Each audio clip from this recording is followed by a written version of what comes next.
This dramatization is based on Shirley MacLaine's book, Out on a Limb, her account of a personal spiritual quest. Some of the people presented are composite characters.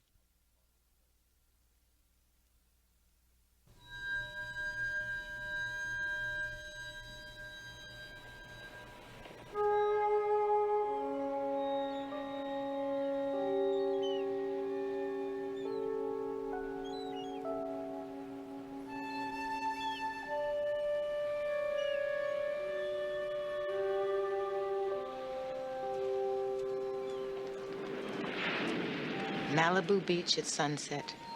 Magic hour, we call it in the movies. It's that time of day between light and dark that always makes me wonder who I am and where I fit in.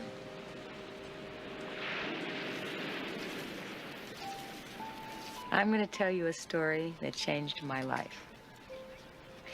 When I passed 40, I began to ask myself some serious questions because I felt something was missing.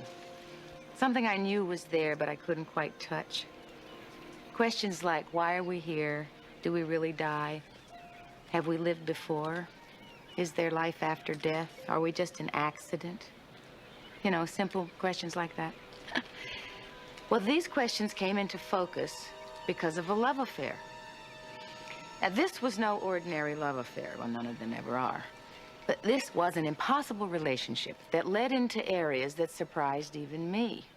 I did not understand then why I felt so compelled to be with this man. Well, I do now. It all began on my opening night at the London Palladium some years ago.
Dressing room. And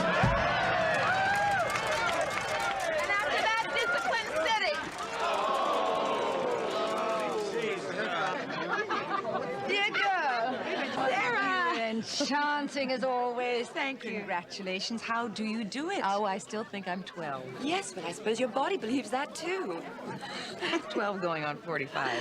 Yes, well, my husband and I have someone we want you to meet. He can't stay, but he'd love to meet you. Who is it? He's, the tall one by the door. The one with the ginger hair. He's one of the new leaders of our Socialist Party. A good friend, heaven knows why. If elected, he'd probably take my jewels and give them to the poor. He's probably our next prime minister. Can you believe it? Finally, we have our very own dashing JFK. I know you like the way he thinks. I like the way he thinks already. What? Oh, yes. Well, his name is Gerald Stanford. He loved you, Shirley, to tell you so. Shirley, I'd like you to meet the new Sir Galahad of British politics, Gerald Stanford. Hi. How do you do? Now, if you'd excuse me, I must find Freddie. Thank you, Sarah. Oh, you were wonderful tonight. Thank you. You seem to be in very good shape. Yes, well, it takes care and attention, just like anything does if you want to do it well. Yes, well, I really enjoyed the dancing. Oh, that's good to hear.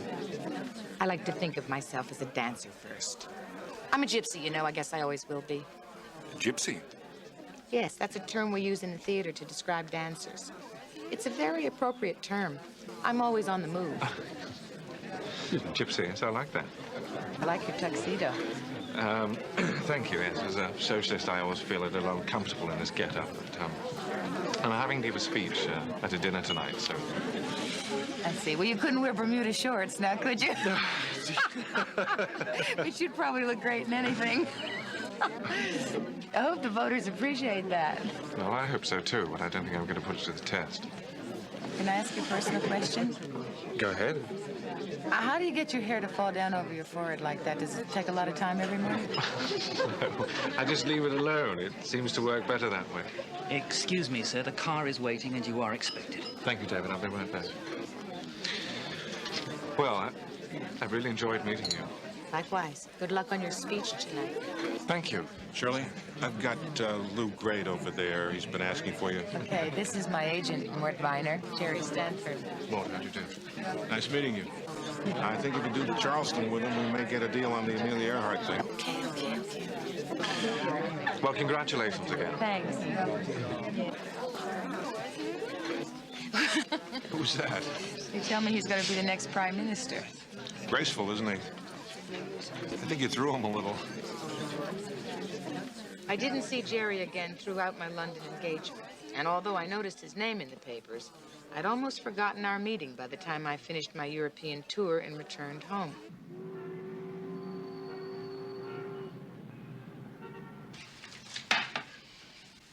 Take your hat off, Bella. You're not running for Senate in the kitchen. I can't. I didn't have time to have my hair done. Don't eat the bread. Come on. I'm going on the diet powders right after lunch. Sure. So, the tour was good, huh? Yeah. You had good audiences? Yeah. You had a good time? Yeah. So, what's wrong? Did you ever feel that you're not seeing what you're looking at because you're not real sure about what you see in yourself? Will you run that by me again? All right. The more I see of the world, the more I feel there's something missing. And I feel the same thing in here. Oh, come on. Look at you. You got everything. What could possibly be missing? Tell the man who drives the Wonder Bread truck with 4 kids to feed that you haven't got it all. I'm not talking about fame and money and success. So what do you mean, you're not happy? I don't know. It's like there's some purpose to being alive, and I don't know what it is. I mean, this can't be everything.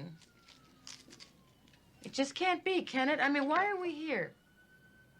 Here, in New York. I'm saying there's got to be more. And maybe I realize this because I have so much, you know? I mean, I don't have those struggle and survival problems anymore, like most people do. But not having those problems isn't fixing what's bothering me. So, when did you see Mike last? Oh, that's over a long time ago. You know that.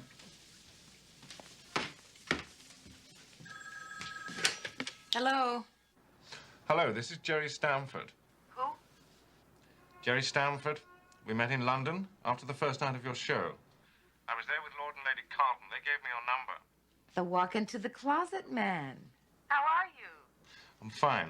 Will you have dinner with me tonight? Tonight. Yes, I'm here on a conference. Oh. Tonight. Well, all right, I'd love to. Fine, I'll pick you up at about 7:30. I have your address. All right. I am so surprised to hear from you, really. I didn't He hung up. Who was that? Jerry Stamford. Well, I am impressed. He's a remarkable man, my dear. Did you read the poverty speech he gave at the UN? Well, I'm having dinner with him tonight. Not bad. He's brilliant. Well, I mean, he's very intelligent. Well, you know, intelligence has become my new erogenous zone. These are so lovely. Thank you. Pleasure. Would you like a drink? Actually, no. Can we have a drink at the restaurant? I'm rather hungry. I've made a reservation for 8 o'clock. Oh, all right, I'll get my coat. What's this? It's a necklace I had made for those 3 stones. They're from East Africa. This is a Maasai chieftain and his wife. Oh, yes, I remember. You wrote about that trip in one of your books.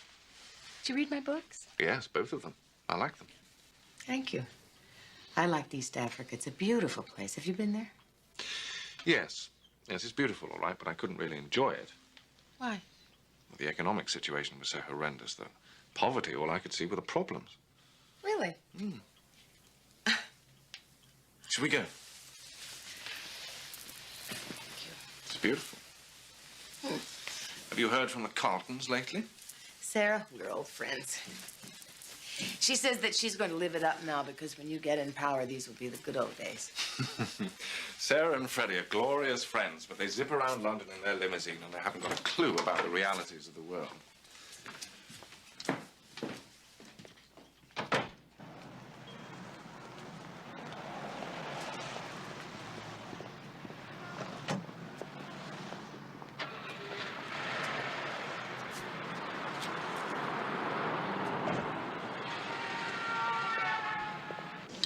So do you get to New York often?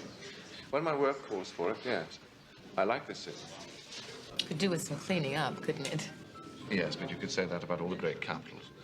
They're becoming residences of the very rich or the very poor. Where did you grow up? Manchester. In a working-class suburb called Cheltenham. We were part of the very poor. I see. Is that why you became a socialist? Oh, no. Those days, all I wanted to be was a football player. Yeah. Yes, my father used to take me to matches every Saturday. It was his greatest pleasure, and mine, too. What did he do? He worked in the textile factories when there was work. I remember seeing you for the first time in Around the World in 80 Days. Oh, I was a student at the London School of Economics. I had to queue in the rain for hours. A freckle-faced, red-headed person from Virginia playing a Hindu princess, please. It worked for me. Thanks. Well, what shall we drink to? Why did you call me? Well, I admire your work, of course, and your energy. But most of all, because you seem to be a happy person, and I like that. That's a lovely compliment. Thank you. Well, now you tell me. Why did you accept? Well, people such as yourself are in a position of power to help change people's lives for the better, and I find that extremely attractive. Thank you.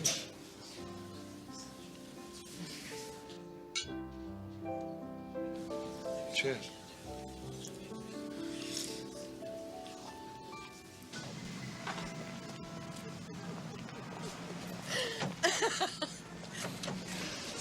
Jerry, Yes. as a socialist, how do you feel about having this limousine? I didn't order it. The conference people did. Why did you accept?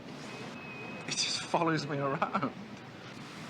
Why don't we walk and see if it follows us? Okay. We're gonna walk.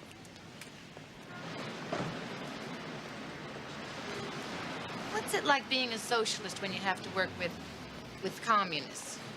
Oh, well, they can be very dogmatic and rigid, but they're people like everyone else.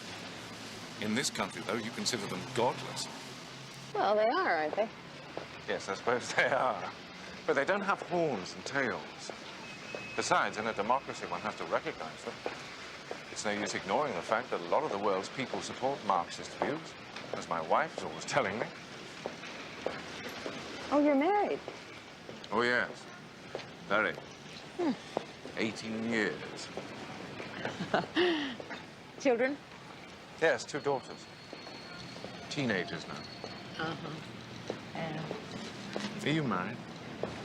No, no, I'm divorced. I have a daughter, too. 18 years, that is such a long time. How do you sustain a marriage in politics that length of time? Well, my wife gave up a promising career in politics to attend to me. Oh, yeah? What kind of career? She's a committed Marxist. You're kidding. A Marxist? She can be quite rigid and inflexible in her beliefs.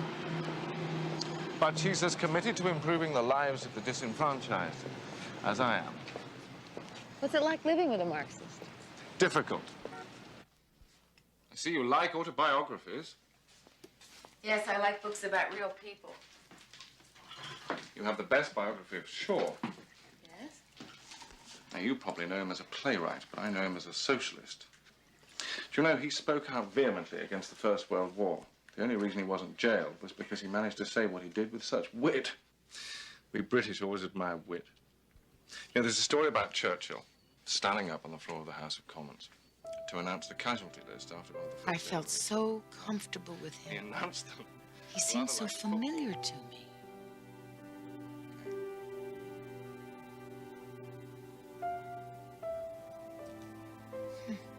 It was as though I had known him all my life. This mysterious attraction was part of the puzzle I would put together later.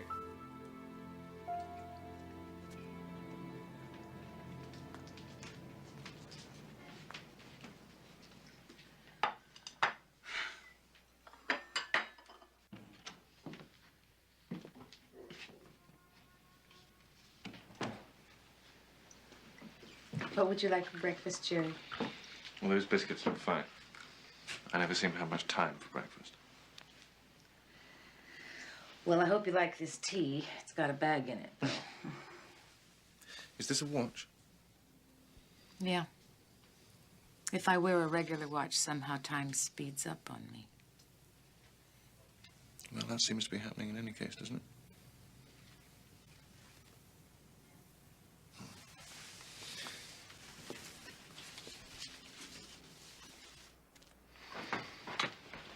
Thank you.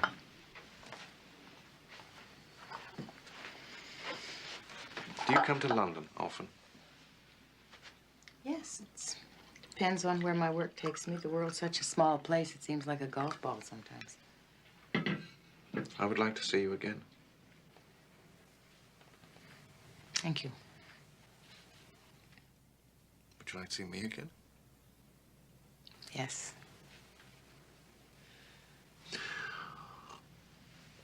Well, I would like you to come to London to see me. Or Paris. I often have business there. We could see each other in either city. These are the private numbers in my office.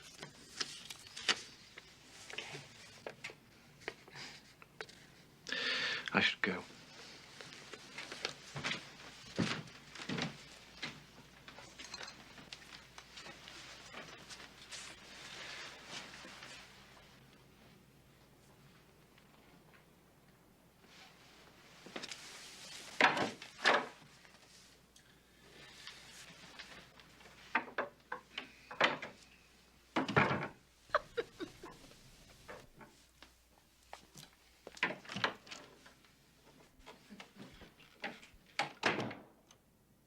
Wow, it happened so fast. Right after Jerry left, I got a call from my agent, which propelled it even faster.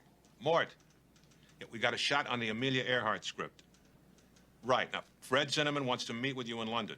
Can you get over there right away? Very quickly, I noticed a kind of synchronicity occurring in this relationship.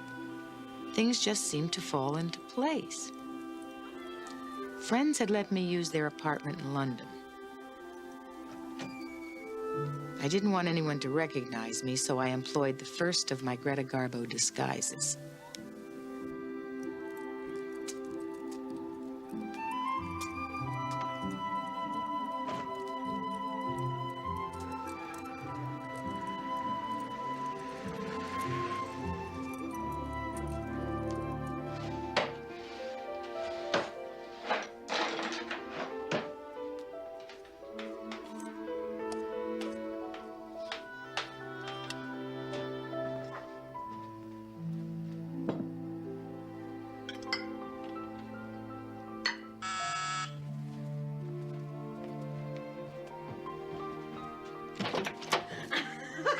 How are you?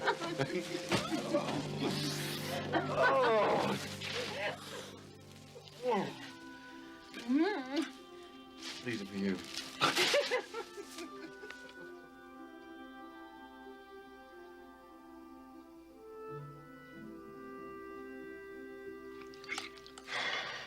I haven't been able to concentrate on my work. I can't stop thinking about you. I know, me too.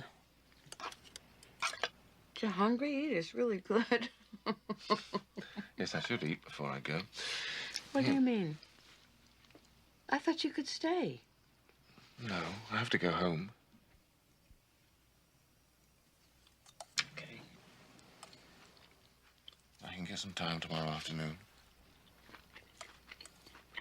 Okay. I'm sorry. This is as new to me as it is to you.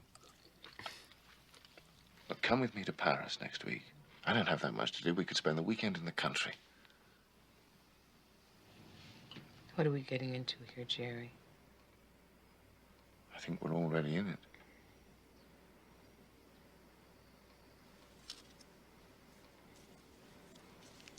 Present.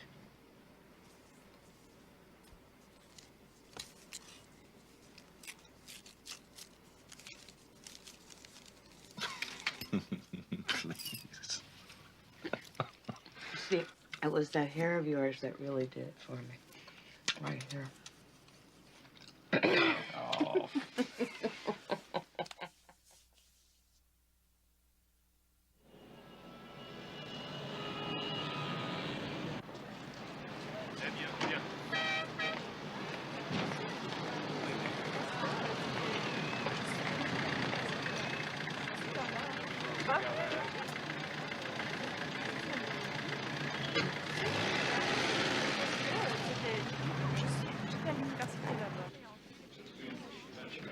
C'est un plaisir de vous revoir. Suivez-moi, s'il vous plaît. Merci, on peut accélérer. Absolument. Mais comme j'avais jamais vu ça. Monsieur, des salades longueuses et de plats de chips. Merci. Everything work out all right? Smooth. The concierge at my hotel promises he won't tell the press I'm in town. Great. Nobody saw me either. So, let's have a fantastic meal. Tell me something. When you do a love scene in films, do you find yourself getting involved? Getting involved? How do you mean?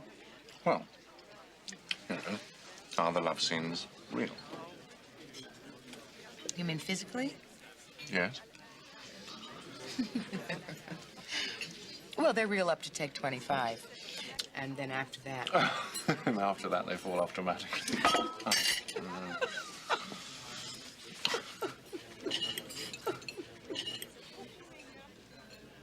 Oh, my God, there are 4 English journalists over there. So we're having dinner, so what? I don't want to read about this in the papers back home. Oh, no. Jerry. Well, hello, Jerry. How nice to see you. Miss MacLaine, what brings you to Paris? Well, we're working on a project which I hope pans out. Ah, trying to solve the problems of the world, eh? Well, yes. How do you think the vote will go on the nuclear freeze question next week? Just give me a moment here, will you, and I'll come over and discuss it with you. Good. Nice to see you. Nice to see you. Jerry, stop acting so strange. People can be friends. I think we should proceed at a slower pace. All right, whatever you say. I'm going to have to spend some time with them. Now? Tonight? What about us tonight? I wouldn't be very good company. I need to think. Listen, why don't I just leave Paris, and we could see each other sometime again in the future? No, I don't want you to go. Do you know Saint-Germain-en-Laye? Yeah. Meet me there at that small hotel. There's only one. When? Tomorrow. Jerry. When you started this relationship with me, didn't you know that anything public would be difficult? No, not really. I suppose I didn't think.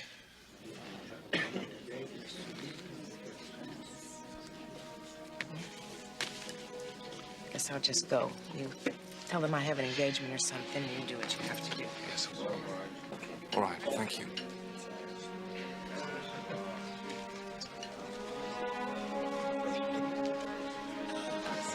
It's really been wonderful. My pleasure. Thank you.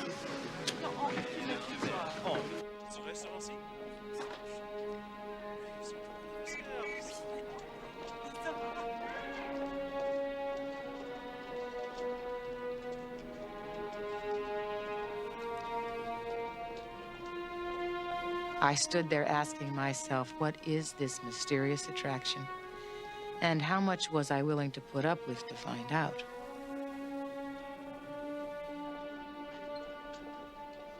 Well, we've got plenty of time to get to the airport, dear. Yes, I'm just so sorry we have to leave so. Yes, it's a beautiful spot, isn't it? Avec plaisir.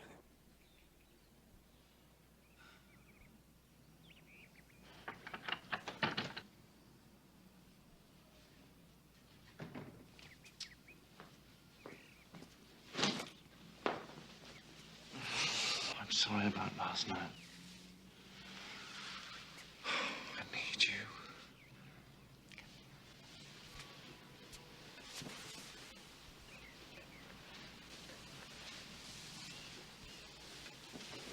Oh!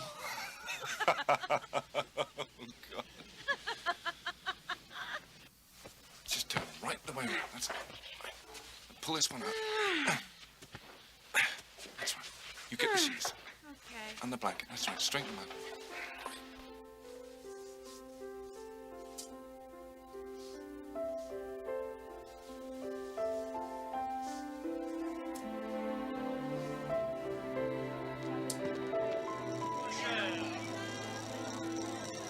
Attention, attention!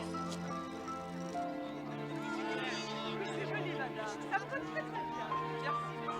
Merci,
Have time for breakfast? No. Can you find your way back, all right? Sure. I found my way back from wilder places than the French countryside. So you have. I think you better hang on to this.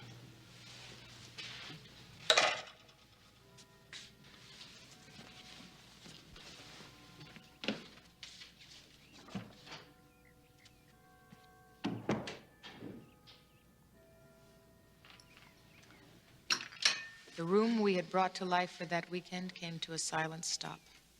The walls closed in on me. Neither one of us had even mentioned the word love.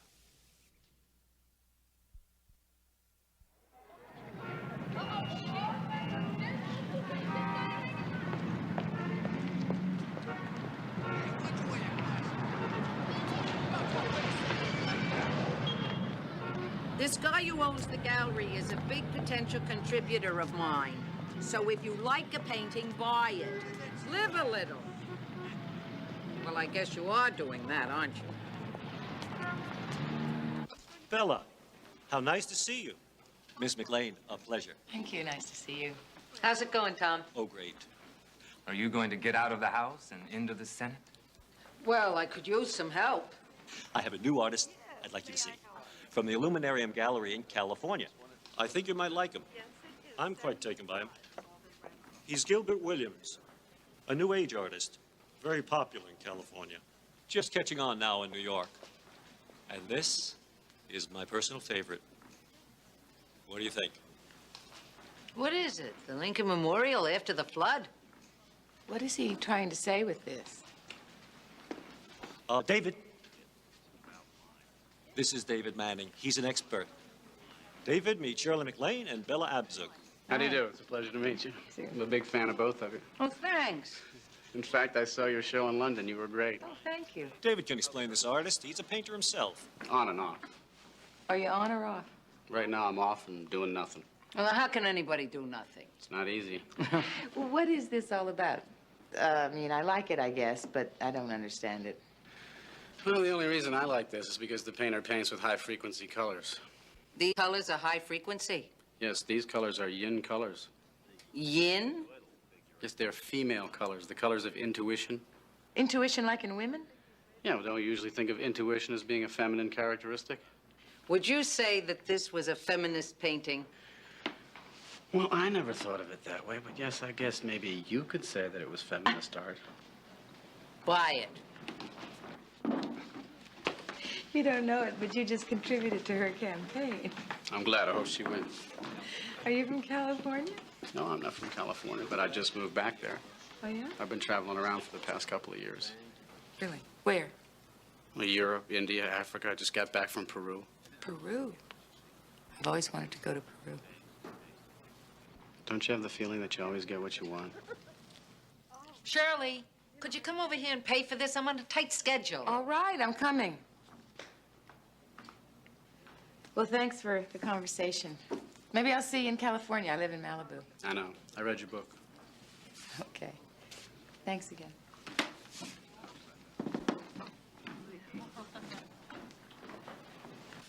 Thank you, darling.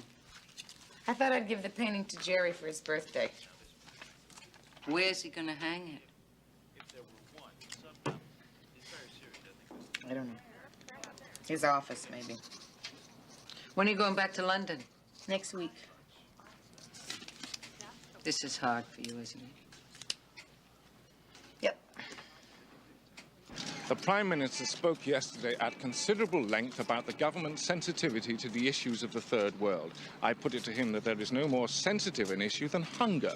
People are starving in many parts of this globe, and it's now up to the nations of the world who can act to do something about it now and prevent what I think will be a disaster of catastrophic proportions. But it could safely be argued that Britain has many more pressing problems at home, unemployment. Yes, of course. I'm fully aware of Britain's domestic problems, and I've spoken on many occasions and proposed creative solutions to these problems that this government continues at its peril to ignore. And your initiative today?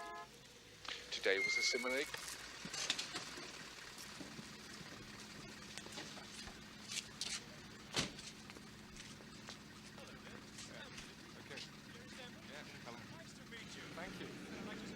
Thank you. You're very kind.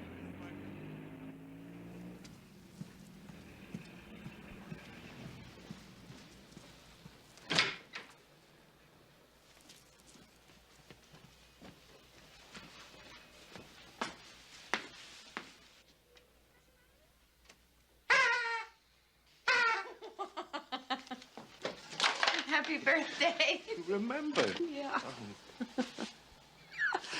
Oh. Oh, They're lovely. You know, I can never find vases for these things in these places. Let me go look. Vases.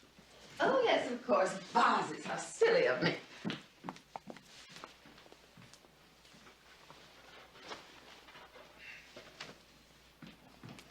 We used to live in this area when we were first married. Oh, did we? And how long will we be staying tonight? Till about midnight. And what happens? Then I turn into a pumpkin. Oh, I'm glad you can stay, Jerry, because I thought maybe you'd have to go home on your birthday. no, it's not that important to me. It is to me.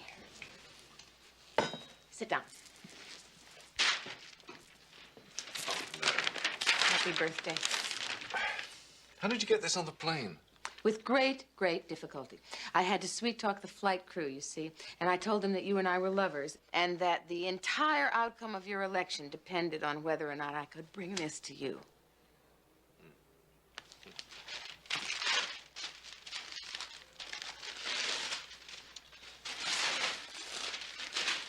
Oh. It's called Moon Temple. I think you should hang it in your private office because, see, this yin energy, that will cosmically assure you of the woman's vote.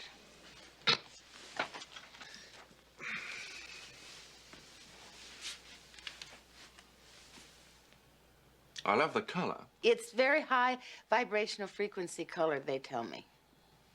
What the hell's that? I haven't the faintest idea, but I had to buy it so that my friend Bella Absu could get a campaign contribution. She says it's feminist art. She's the one with the hat, isn't she? Yeah, she's great. Does she know about us? Yeah. Sometimes I feel like an island in space. It's okay, Jerry. She's my friend. It's all right. I'm not worried.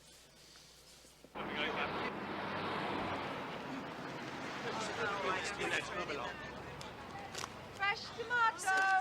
Fresh tomatoes here! Come on, step up here. Fresh fruit. So we decided to move further down. Red, aren't they? Very nice. These will be just fine for me, thank you. Oh, yeah. What are you talking? No idea. Name is Emil. Go ahead. I didn't expect you so early. What's up? My daughter was looking for something in my wardrobe and asked me in front of my wife why my clothes smelled of perfume. It took me so off guard. I acted really guiltily. Jerry, how was it left? I should think they've forgotten about it by now. I hope so, anyway. This is the pit sneaking around like this. You know, it's the pits. Hello, Mr. Stanford. Here, do you know who that is? Miss MacLaine. Have you two met each other? Shirley MacLaine, meet Jerry Stanford, our next Prime Minister. Really? Good Lord, how do you do? Thanks, how do you do? It's really a pleasure. I can't get over it. The two of you at the same time shopping in our neighbourhood. Well, everyone I know seems to be running for office. I hope you win. Thank you. Bye. Nice lady, isn't she?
I played Reno and Vegas with my live show, in between visits to Jerry. Oh, my relationship with him became an obsession.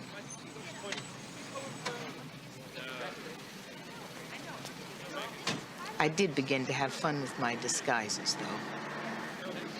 Some of them would have been rejected by a bag lady. Anyway, I'll see you tomorrow. Yeah.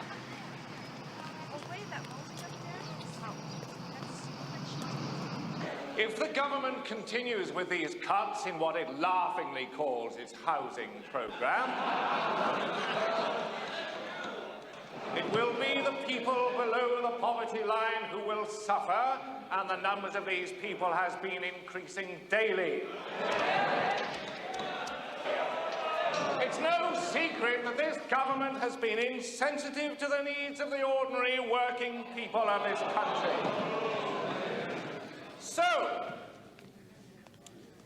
in summation, I maintain that the poverty of one individual encroaches upon the comfort of us all. This bill is a step in the right direction. It may be unpopular, but innovation requires courage. We have the courage.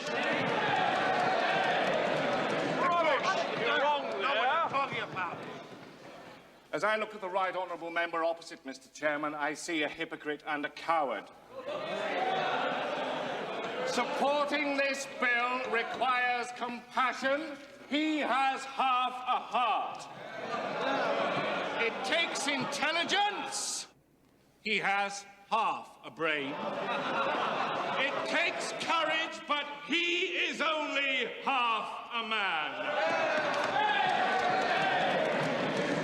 You have it wrong. It's false.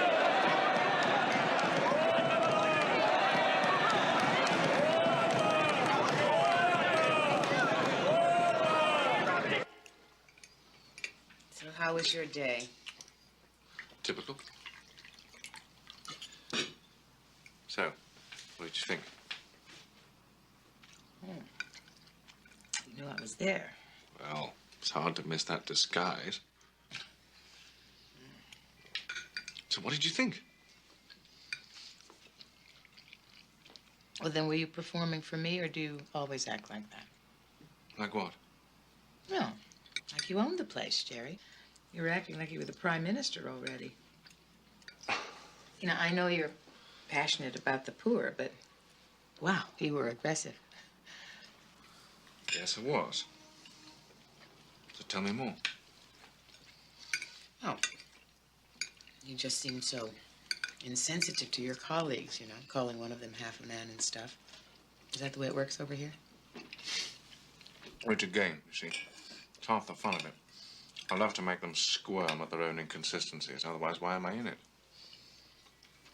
Yeah. But would you have acted that way if you'd known television cameras were recording you? Why, do you think I'm too intense for television? Should I soften my approach from that point of view? No, I don't think that's the point. Well, you were so combative with people you're trying to change. It just seemed contradictory to me, that's all. I told you, I hate their hypocrisy. I hate the way they pussyfoot around. And they're liars. No. You're not a liar. You're not hypocritical. What do you mean? I'm consistent with my political beliefs. I'll tell the truth, even if it's damaging to me. Everybody knows that. Oh, no. There's a lot about you that people don't know. Like what? Come on, like us. What's that got to do with politics? All right. What about all those personal phone calls long distance that you make to me? What about them? Yeah, so who pays for the calls? It's a government phone. Right. Who pays for the government? What are you trying to say? Jerry, you called somebody who happens to be wealthy half a man today and a hypocrite. See? Now, what if that guy looked up your telephone log and discovered that all those phone calls that you make to Las Vegas and to Reno and California and New York are to me? Would you tell the truth about that? Maybe, maybe not. It's not important. Now, who's the hypocrite here? What are you driving at? This is a personal matter. That's what I'm driving at. You seem to think you can separate your personal beliefs from your political values. Well, but that's the kind of thinking that got the world where it is today. Wait. Now, hold on there a moment. You've gone from a petty cash problem to the destruction of civilization as we know it. What's really upsetting you? You can't deal with the truth. The truth is that you can't deal with me being a married man. That's it, isn't it? Well, I am sick to death of sneaking around like we are, hidden away in some foreign apartment waiting What, for a you few think I hours like to it? be together. You know, I feel like I'm living in a cage. You knew what you were getting into. You knew I was married. What's so different now, Tell me, what's changed? You accused me of being aggressive and insensitive. What do you think you're doing to me? You're angry because you're stuck. Angry. You are. You're angry because you're stuck in a relationship that you can't control. Stuck? Yes, so you spew out all this hostility without regard for my feelings. Now, that's what I call You want to see insensitive. stuck? I can get up and walk out of here anytime I want to, and I don't have to cover up my life while I'm slipping around the back streets. You know something? So can I.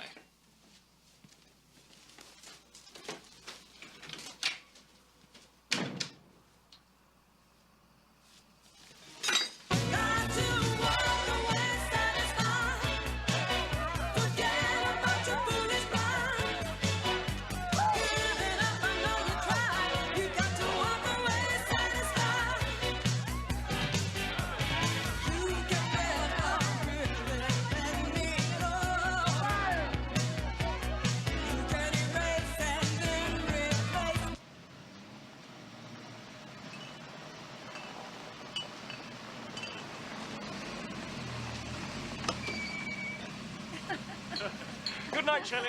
I had a lot of fun. Thank you so much. Have a safe trip. I'll call you.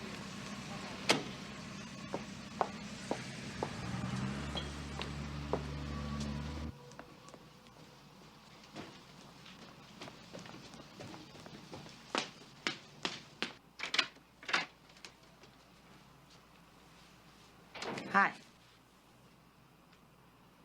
I thought you came to London to see me. I did. So where were you all night? Well, I went out after you left. Can't you find better things to do with your time? What do you mean? Where did you go? Well, I called some friends, and I went to the White Elephant, and we talked, and then I went dancing with them at Annabelle's. Who did you dance with? Jerry. I'm leaving on the noon flight for California.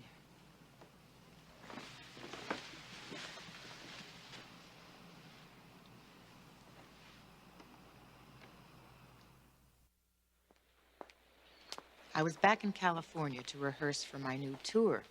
I hadn't talked to Jerry. I was definitely, positively, and certainly not going to call him.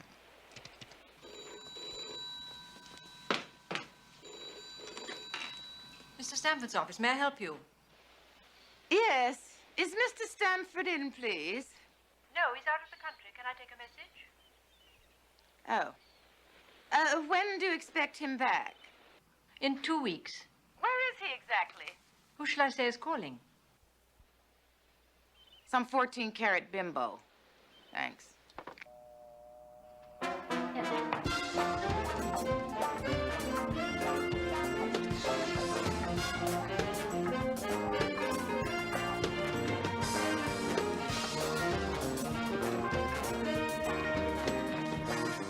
It was awful. I couldn't concentrate on my dancing. Yet, at the same time, I was so glad I had my work to fall back on. Oh, yeah, and there's a hitch, right? Is it a hitch or just a tap? Just a little touch. Ah.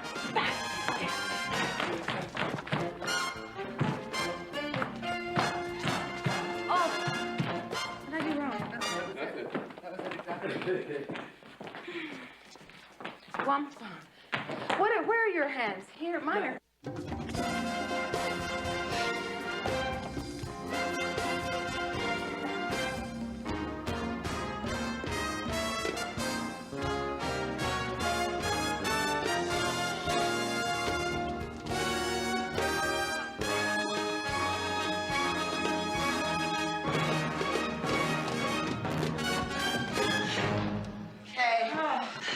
Okay, let's do it again from the top. What? No, I have to build my stamina, really. I gotta sit down after this. Get your hats. We're gonna start with Fosse. Okay, you ready? No, I'm not ready. 1, 2, Okay. Now I'm ready. Okay.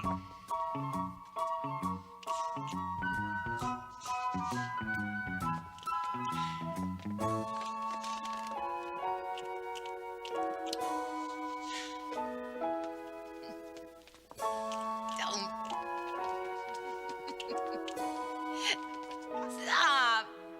Go ahead, take a break. I cannot move when you're making me laugh. What is it, Mort? I'm very busy. It's a hit. What's it about? Can't you tell? The ballet. I know what you're thinking, but I must be firm. I told them I do not dance in movies. Yeah? So they signed Baryshnikov to the part. Mikhail Baryshnikov? No, my tailor, Irving Baryshnikov. Who else is in it, really? And Bancroft. And, of course, you. It's perfect. It goes right after the tour. Turning point. This looks interesting. Hey, but do me a favor. Don't analyze it. Just read it. Can you read lips, Mort? That's physically impossible. Hey, listen, MacLaine. I don't go running off to Europe once a month. I mean, what do you do over there anyway? I go to Switzerland for hormone therapy. I know how to make a hormone. How? Be nice to her. Oh, Mort, I really love your feminist humor. Yeah, well, I'd stick around and tell you a few more, but I got a girl double parked.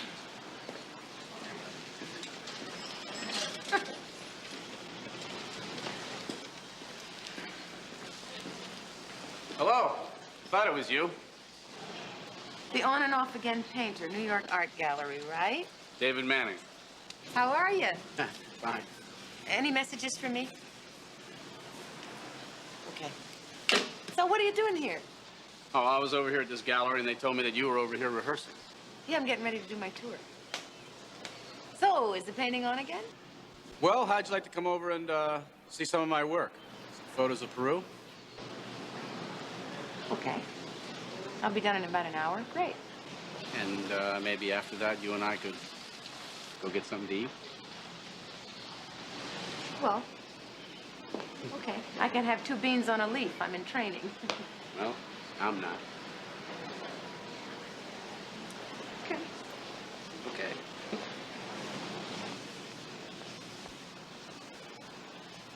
You know, these faces, in some way they don't look Peruvian, you know, they look Tibetan. With the high cheekbones and those black almond eyes and the black braids, don't you think? Yeah, well, there's a theory that these mountain people were actually from the Himalayas in Tibet. That they walked across Siberia, across the Bering Straits, came down through North America, and eventually settled in South America in the Andes, which are in Peru. Oh, that was a long walk, wasn't it? Mm-hmm. Did you study anthropology or something? No, I just read a lot. Want to go get something to eat now? Yeah, but tell me something first. When you photograph cultures like this, do you tend to see the beauty or the poverty? Oh, well, as an artist, I see the beauty. As a human being, I recognize the poverty, but as a spiritual being, I think everything is happening just as it should. What do you mean? I mean that we are mind, body, and spirit, and that you have to feed all 3. I mean that I'm hungry. Let's go.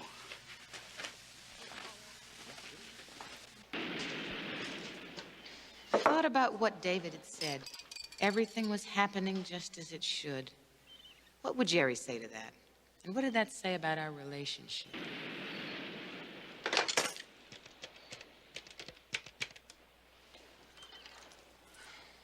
Hi, did I miss any messages?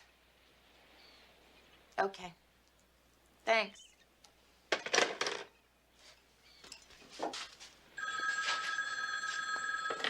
Hello? Shirley. Bella, it's you. What kind of a greeting is that? I'm sorry. How are you? You can hear it in your voice. He still hasn't called. No, he hasn't. Why don't you call him? Because I don't want to. He's dealing with hypocrisy, guilt, and deceit. Sounds like a Washington lobbyist. Bella. Well, you know how I feel, darling. Nobody's good enough for you. When do you go on tour? 1st of next month. How you feeling? Surprisingly okay. Okay, that's all I called for. Thanks, Bella. I love you. I love you, too. Yeah.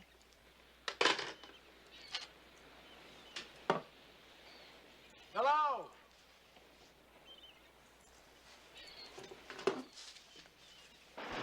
Hello up there! Hi. It's me again. You want to go for a walk? Okay. You hungry? Always. Okay, I'll just change and I'll bring you something.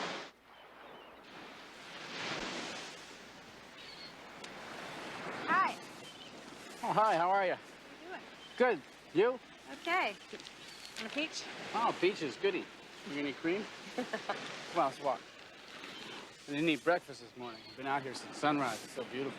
It is. It really is. So, how's your painting coming?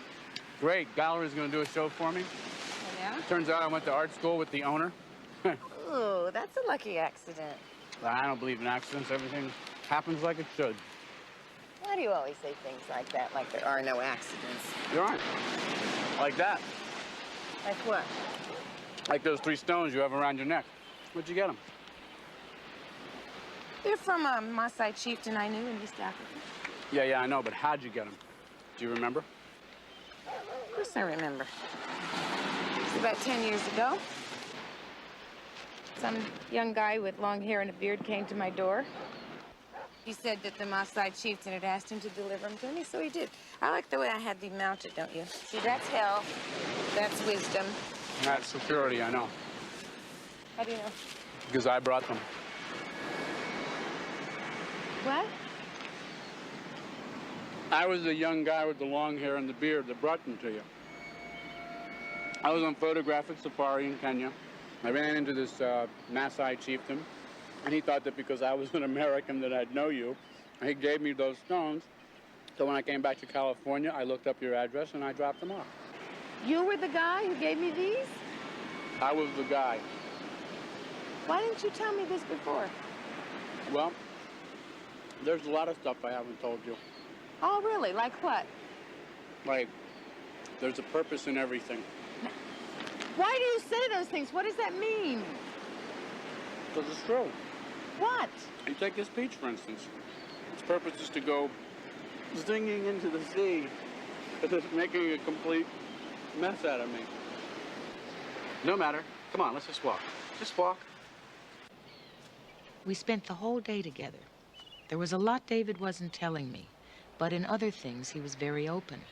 I found myself telling him things I rarely told anybody, and asking for his opinion. When you've been around as long as I have,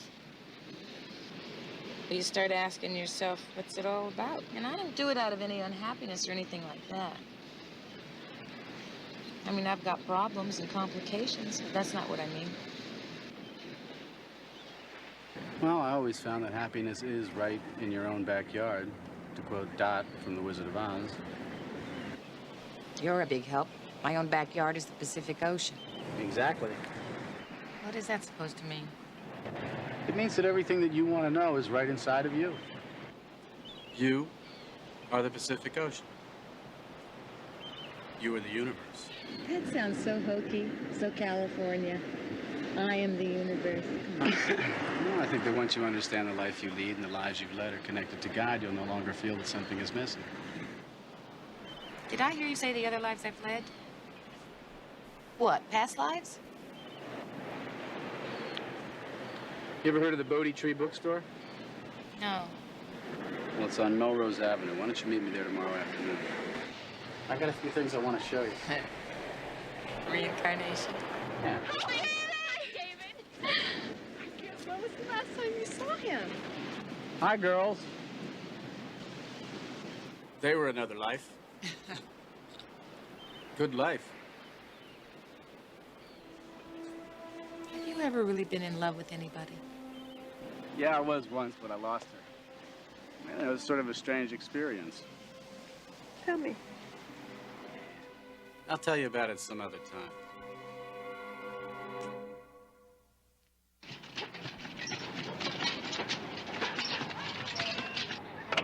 Judas H. Priest, Peter B. the Baptist, and George W. God from Greensboro, as my father used to say. Looks like a flat tire. This is not my day. Must be a reason. Spare me the metaphysics till we get in the bookstore. Come on, I'll help you change your tire. I don't want to change the tire. That's why I have a rented car. They do all the work. I don't own a car. I don't want to deal with it. What is this place?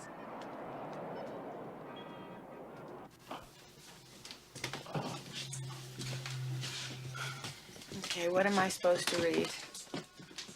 Well, you could read some of the more or less esoteric books on this wall about reincarnation itself, or you could just read Plato, Pythagoras, Ralph Waldo Emerson, Walt Whitman, Voltaire, Goethe. They all wrote on the subject.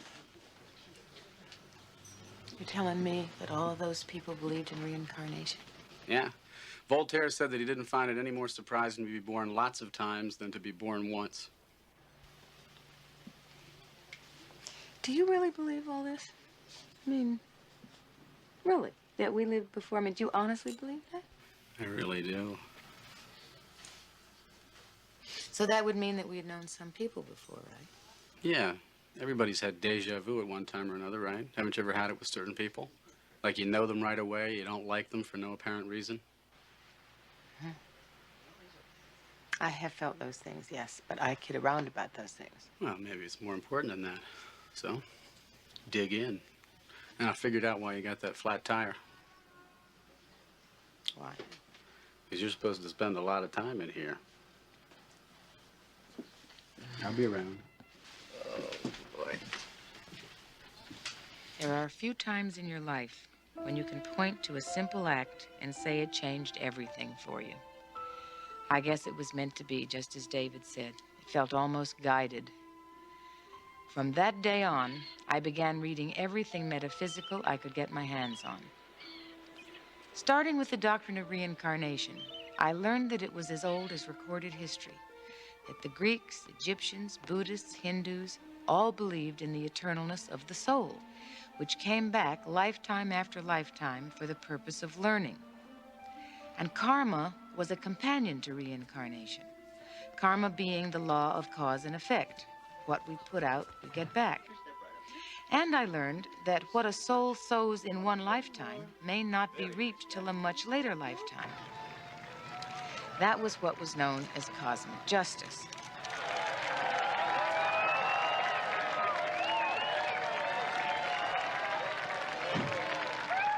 What I was learning made me see that with reincarnation, there was no need to fear death. It made me think differently about the world and what was going on in it. It made me think about my own life and the people in it. And that's when I got interested in whether or not Jerry and I had known each other before. Was that why we felt so compelled to indulge in our impossible relationship? Could it be that we had things to work out from another lifetime and we were using this lifetime to do it in? Hello? Who? Jerry! Hi! I've been saving the taxpayers' money. You may have noticed. Yes, I noticed. Well, how are you? I hear you were out of the country. Yes, I had to go to Brussels. I've just got back. So, how's the election? Fine. Are you still going on tour? Yeah, we're going to Australia, Japan, then Mexico City. How about Hong Kong? No. I have a conference there in about 6 weeks. Oh. I'll have to browbeat my agent, see if he can get us a theater. I miss you. I miss you, Jerry. I want to see you. I miss you. Let me see what I can do, okay? I'll call you tomorrow. Okay. Listen, I wanted...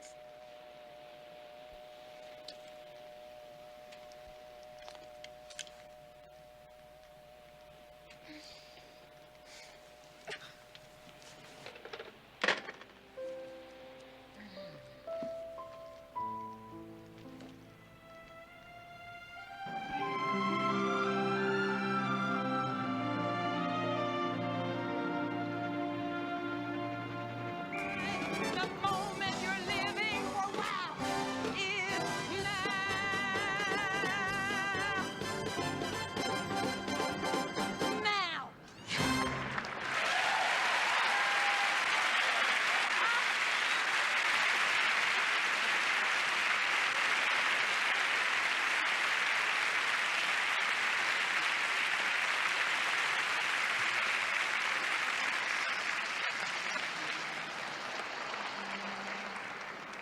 Thank you. You know, I've been doing a lot of thinking lately. Have you ever wondered whether you might have lived before? I think a lot of people have, especially lovers and songwriters who write songs about lovers.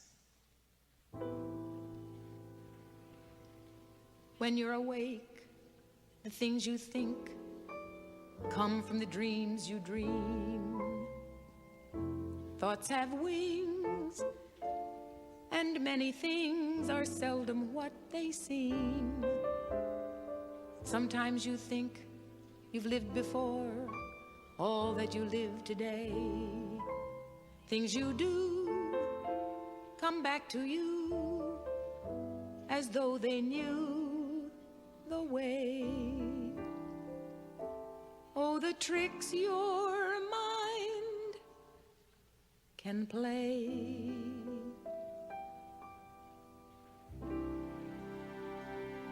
It seems we've stood and talked like this before. We looked at each other in the same way then,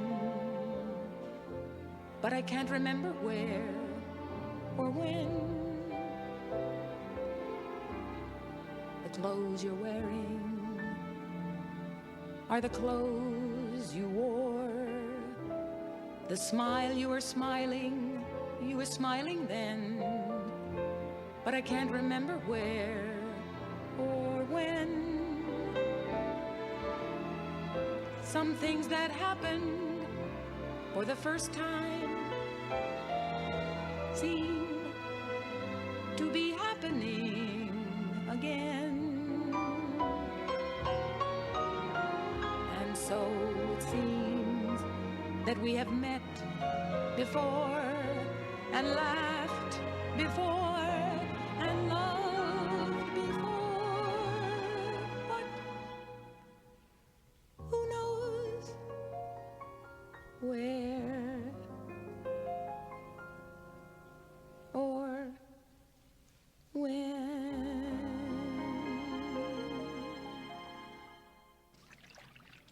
I've got the conference all day tomorrow.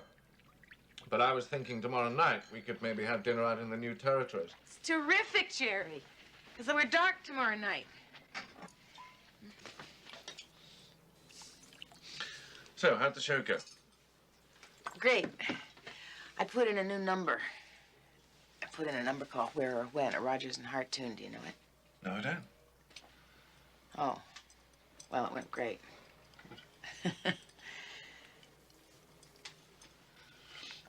I've been having the most fun on this tour, Jerry. Meeting so many interesting people, really. You know, a lot of them are talking about what they call New Age thought. What's that? Well, it's the idea that maybe this isn't all there is. What isn't? Well, for example, do you think it's possible we might have known each other before? Before what? Known each other in another lifetime. Reincarnation, Jerry, you know. Reincarnation? Oh, my God. Oh, I see. You believe in it. Of course I don't. Why do you say it that way? Because it's a fantasy. It's for people who can't accept life as it is here and now. But some of the greatest minds on the planet have believed in it, and believe in it now. Shirley, it's the most obvious way the rich control the poor. Look at India. Those poor sods believe it because they haven't got anything else. If they weren't so obsessed with life being better the next time around, they'd pay more attention to what's happening to them now. It would make my job of helping them a damn sight easier. Yeah, but see, my point is that if over a series of lifetimes, we all might have been rich and poor, and there was a good reason for each. There's no justification for poverty. Life is what you make it, now, not the next time round. Well, I guess everybody's got their own truth.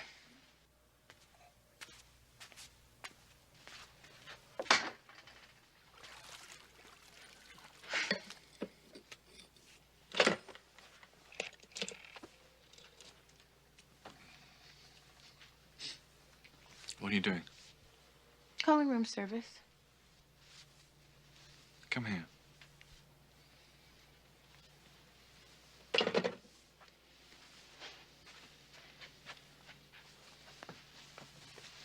I thought we agreed that this was going to be the perfect romantic time together. No big issues. Just us. Okay. I know I won't have you very much longer. It's silly of me. Okay.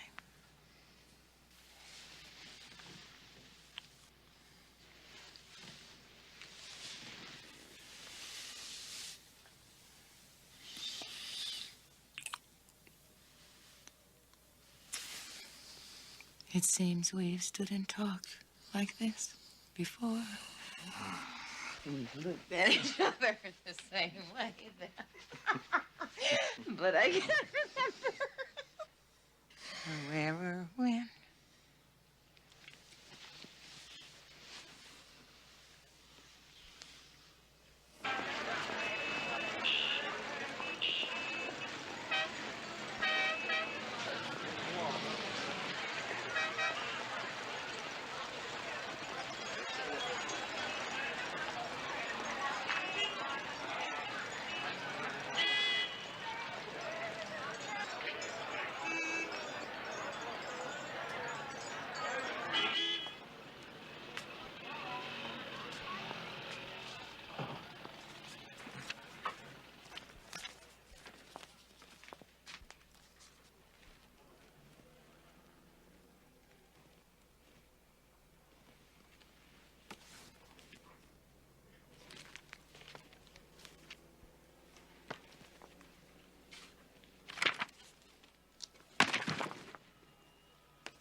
Excuse me, do you know this book? Which one is that, dear? A Dweller on Two Planets? Oh, yes. It's a classic in metaphysical literature. It was channeled by a young lad of 18. What does channeled mean? Spiritual entities sometimes use human beings as mediums through which to pass on information from the other side.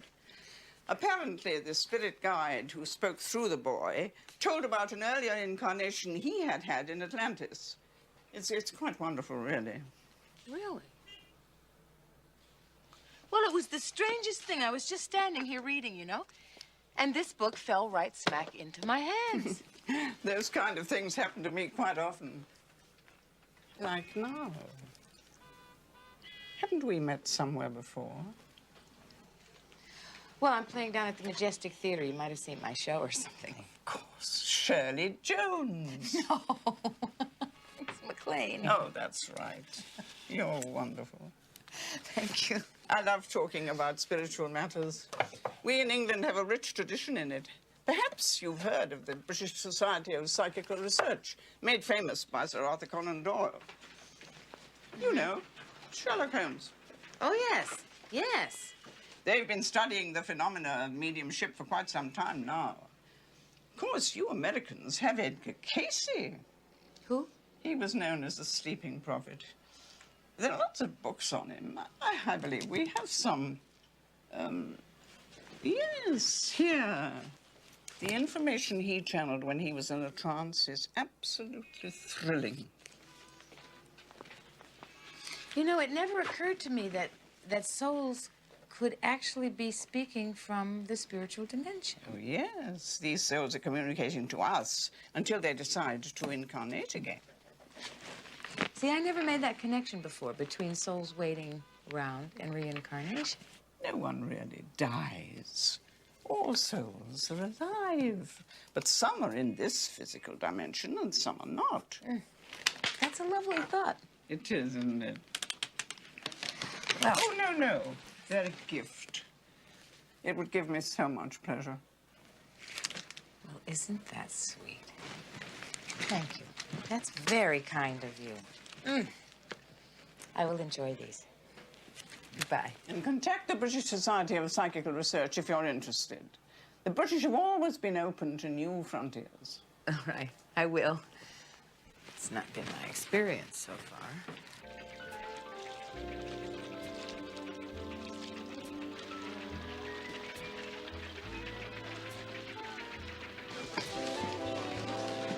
Have you ever thought about giving us up? Have you? No, I haven't, but have you?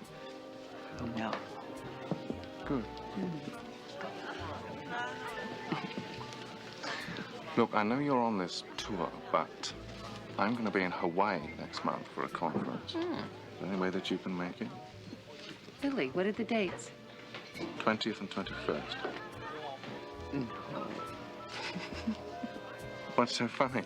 I just talked to Mort, and we have to switch theaters, so there'll be a delay, and I'll be free on those dates. And you'll come? Well, that's a lucky accident. I don't believe in accidents anymore. No.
Oh, yes.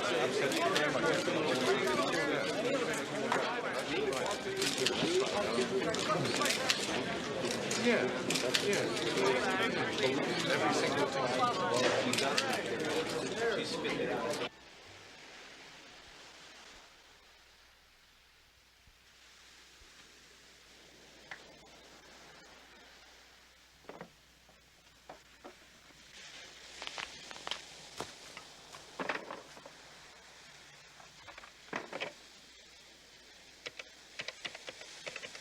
And we need the phone banks in by next week. We've only got 6 months, so move! Yeah. Hi, Belichka. Where are you? Hawaii. How's it going? Well, great. I arrived 4 hours ago, so did he, and I haven't seen him yet. That figures. Those North-South conference meetings can go on and on. But it's so typical. I sneak around like Mata Hari, and then I sit in empty rooms waiting for him to call. How can he call if you're on the phone?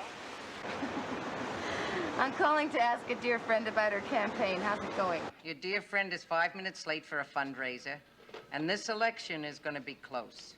No. Not in my book, Senator Epson. Thank you, my darling. So when are you coming to New York so I can see you? Well, Turning Point starts in the fall. I'll see you then. Great. I miss you. I love you. I love you, too. It is so great to hear someone say that. Why, he doesn't say that? We never mention the word. Oy vey. You said it. Bye. Bye.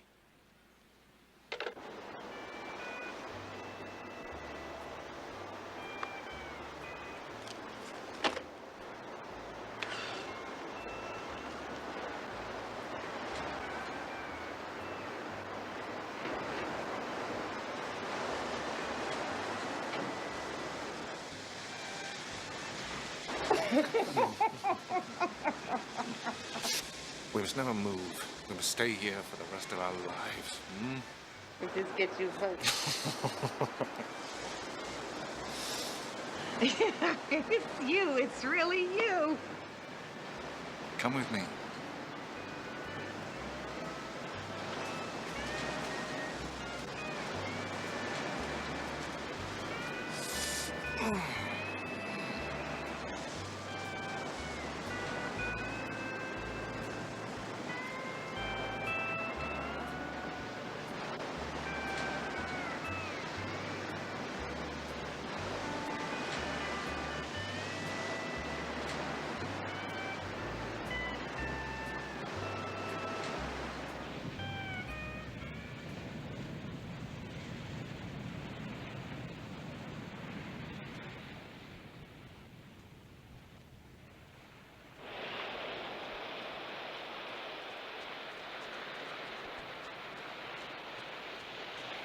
Look at the colour of that sea. We don't get sea like that in England, you know.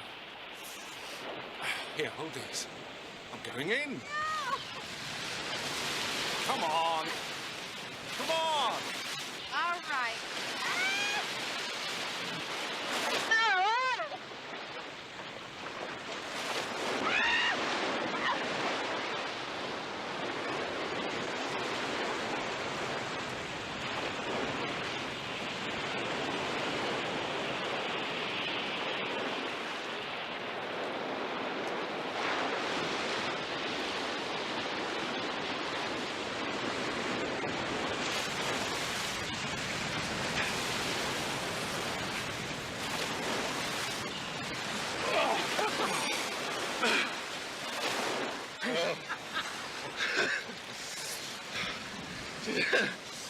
You know, that, just then, was the happiest I've ever been in my life. Really?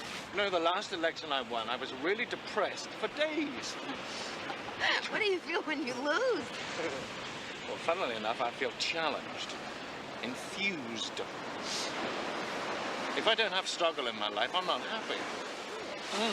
Struggle. I really must look into that, You mustn't I? must look into that. You Shut must up. look into it.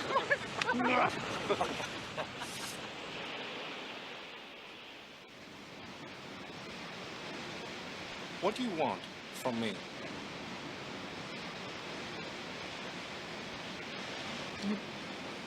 Want us to be happy when we're together?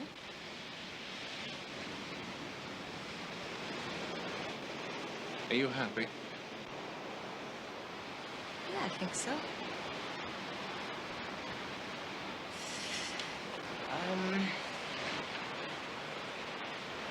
But I've been spending a lot of time lately thinking about whether or not I might have lived before. And if I knew more about that, I'd be a lot happier. Are you serious? Jerry, the first time I met you, I felt I'd known you before. Does that sound crazy? No, I suppose not.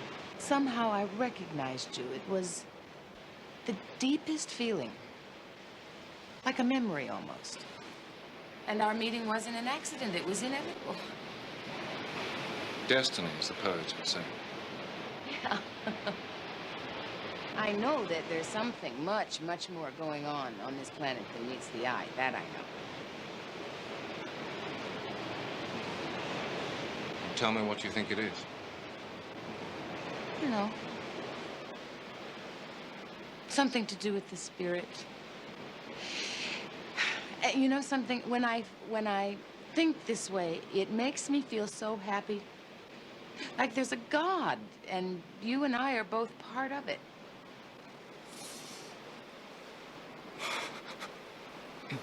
Jerry. I don't believe in God. I believe in my work. Jerry.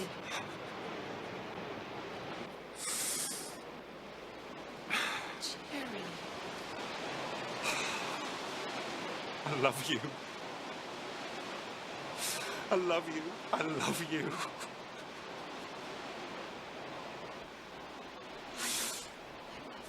I love you. I love you. Why has it taken me so long to say that? But it doesn't matter now because we both said it. Oh, God. How am I going to reconcile you with the rest of my life? Hmm? I don't know.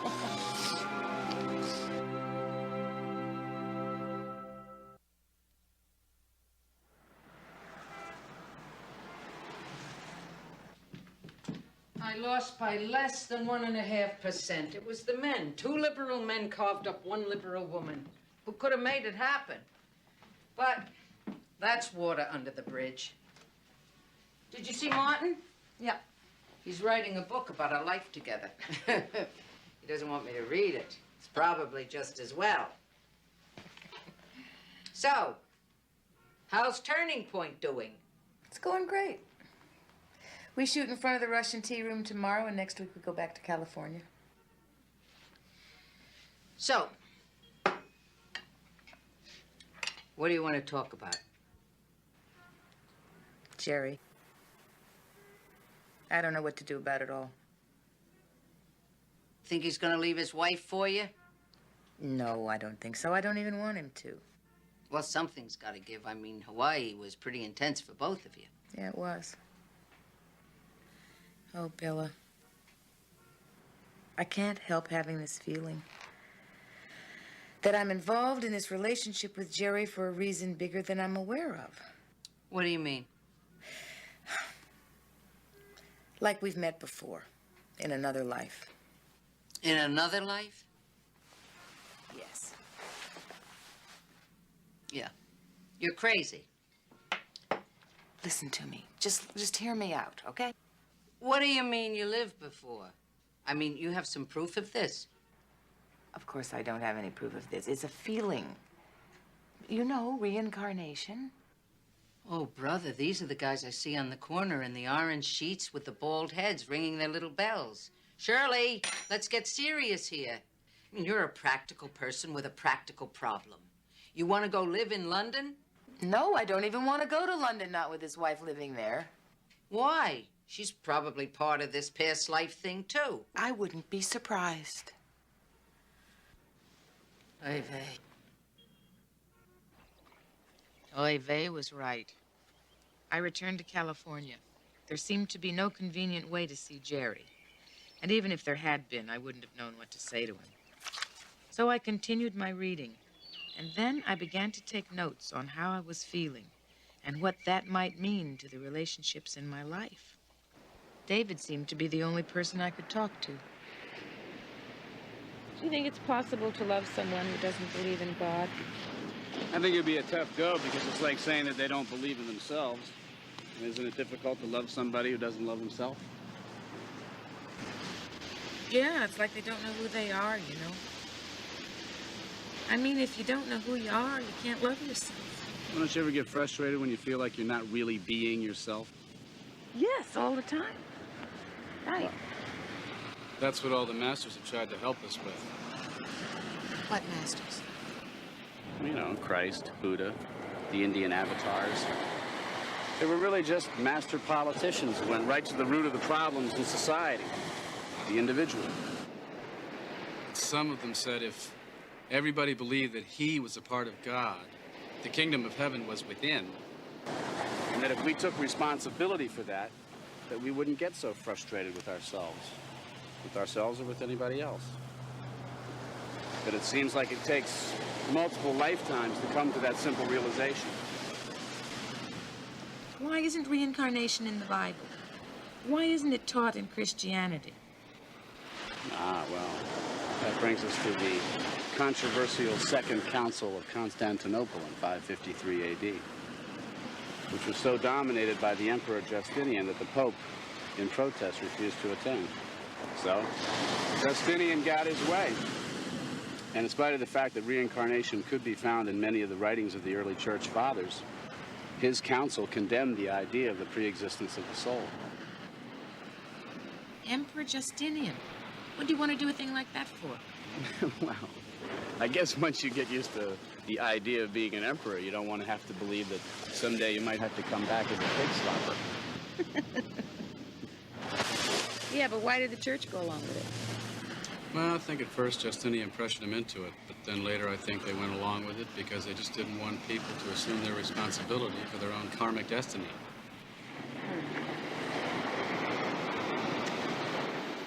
Karmic destiny. Well, you know, if I really believed that I'd lived before and was going to live again, and that everything I put out there would come back, there would be no doubt in my mind that I'd be completely responsible for everything that happens in my life. Exactly. That's mind-boggling, David. I mean, when you think of what that really means. You want to know a good exercise that helps you get in touch with the realization that we each have God inside of us? Exercise. Here's what you do. Just stand up, hold your arms out like this, and say, the kingdom of heaven is within. I love myself.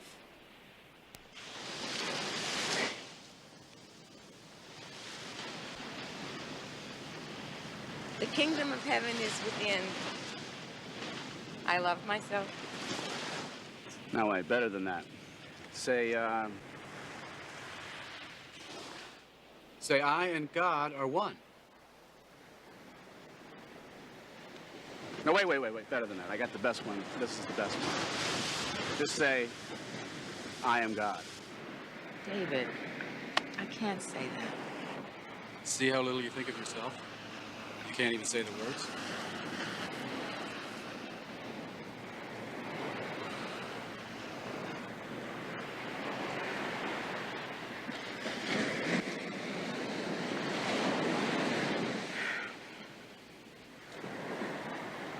I am God.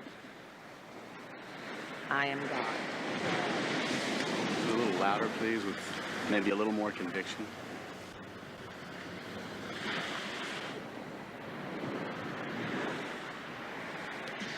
I am God. I am. Look, if I'm God, what does that make you? Well, we always see in others what we see in ourselves. I am God.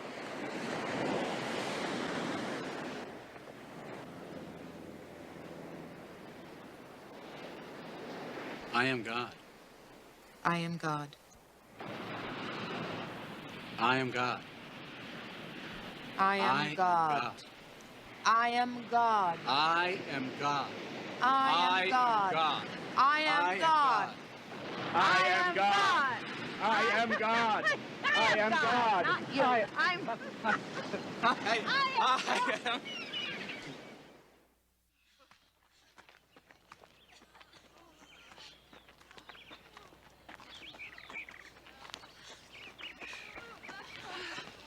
Charlie! Katerina! Oh, how are you? How are you? Oh. I see you're out torturing the inmates. Of course. I'll have them in shape in no time. If they live through it. Harriet! Yeah? Keep them moving. Okay. And if you live through it, you'll love her as much as I do. Let's get going. I think I'll walk with you for a while. Great. So, I hear through the grapevine you're finding yourself drawn to spirit. Is that true? Yeah, I guess you could say that. I'm into a whole new dimension of myself anyway. Oh, isn't it wonderful, Shirley? Is it? Are you doing the same thing? Of course. What else is there? Yeah, I've been guru hopping most of my life, Sai Baba and all that. Now I know it's me who has all the answers. Now, I know I should plunge on ahead, but I don't know quite how to go about it, you know? Are you interested in meeting someone adventurous? A man? Kind of. What do you mean, kind of? He used to be a man. What's he now, a showgirl in San Francisco? No, he isn't incarnate right now. Isn't incarnate? You mean a spiritual entity, Cat? Yeah, that's what I mean. They're the only people worth talking to these days. Cat, come on. Seriously, there's this magnificent spiritual entity you must meet. His name is Ambres, and he channels through a man named Johansson. Trans-channeling? Is that what you're talking about? Yes, that's what I mean. Johansson is a simple carpenter who lives in Stockholm, and his teacher Ambres uses Johansson as an instrument to speak through. Really? Oh, surely his teachings are magnificent. I was in Sweden last year. You really should treat yourself. Stockholm, huh? Don't you need to buy a pair of skis or something? Wouldn't you like to see Brigitte again? She knows Ambres, and she could translate for you. No, I need a mountaintop I can sit on.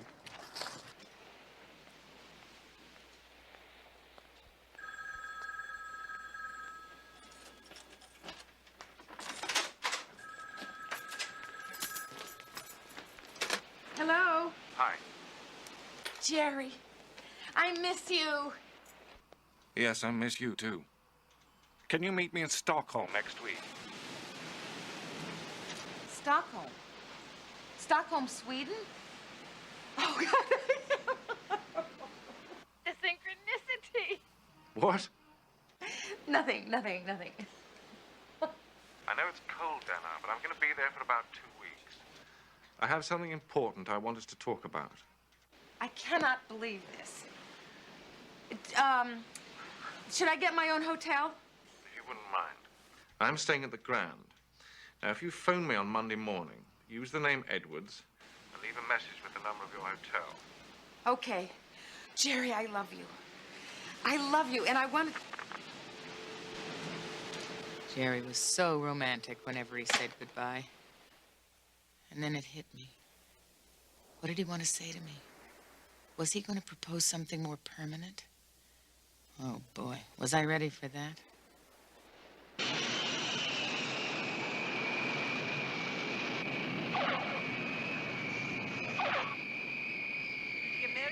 Katerina says hello. How is she? She's great. She seems to have been very inspired by the teachings of this hombre. Oh, So I'm looking forward to seeing what this is all about, really. You can imagine. Yeah, all kinds of people are coming to see Ambers now. He's getting very popular, telling people about their past lives. Ambers teaches us that we all have the power and knowledge to do anything we want to, that our positive energy is awesome.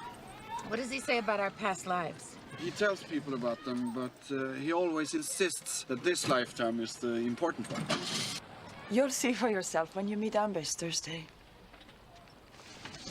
Oh, dear. Thanks so much for picking me up at the airport, Brigitte. You make me feel so welcome.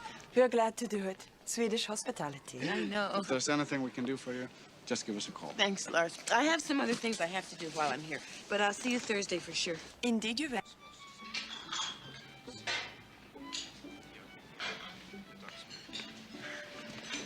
Well, Mr. Bond, we certainly do get around, don't we? I'm sorry.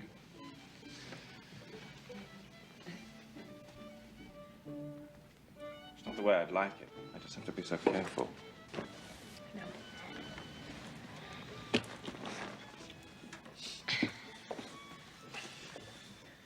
You're going to have to change your hotel. What else is new? Do you want some coffee or cognac or anything? Coffee would be fine. Excuse me. Can you bring some more coffee, please? Thank you.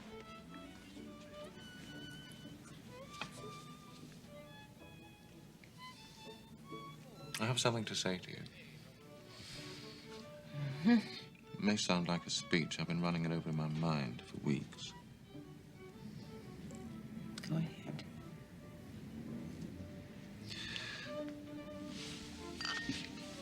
You're welcome. Thank you.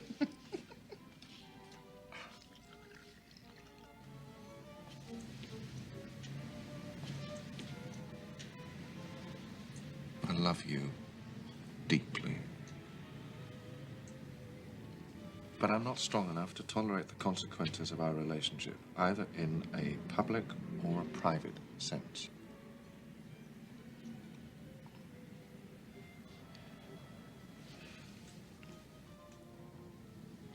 Oh, I know it's a terrible thing to say, but our relationship could lose me this election. I can't do that to my party, and I don't want to lose my seat in Parliament. And my wife and my children have been so patient with me over the years. I can't do anything to hurt them.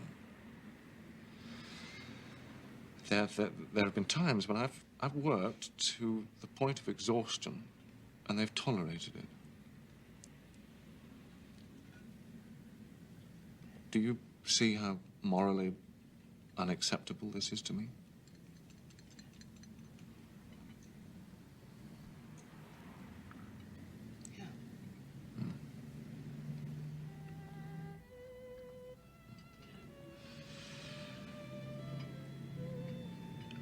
Why didn't you tell me all this on the telephone, Jerry? Because I was afraid I wouldn't see you again. I love you.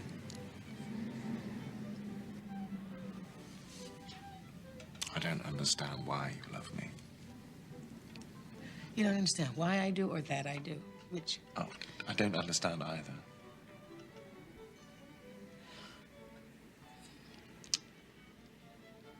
Okay, what should I do? It would make me desolate if you left me.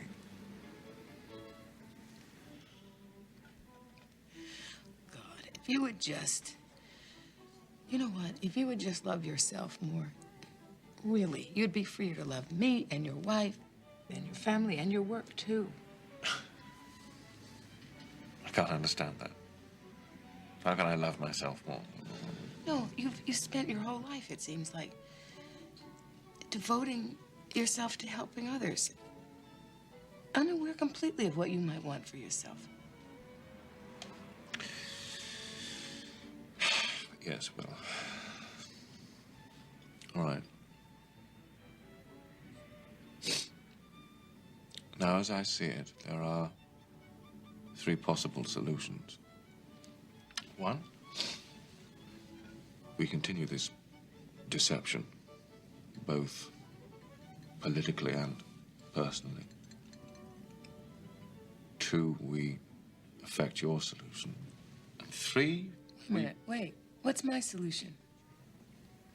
to leave me and walk away. And 3, to reflect a little That's longer. what we're doing. We're reflecting. Right here. Isn't that what we're doing? Yeah, yes. All right, to recap this. I don't want to mess up your marriage or your political career. I just want us to be happy with the time that we can spend together. That's all I want. Well, I guess that buys more time, as you politicians would say. Yeah, quite.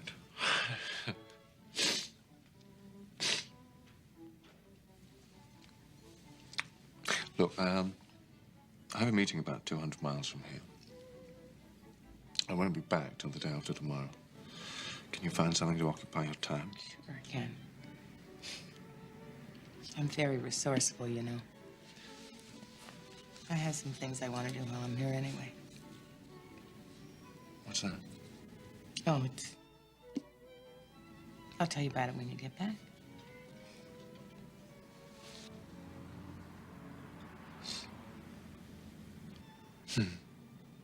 You know, I like to be admired. And the irony is, not by those people who really mean something to me.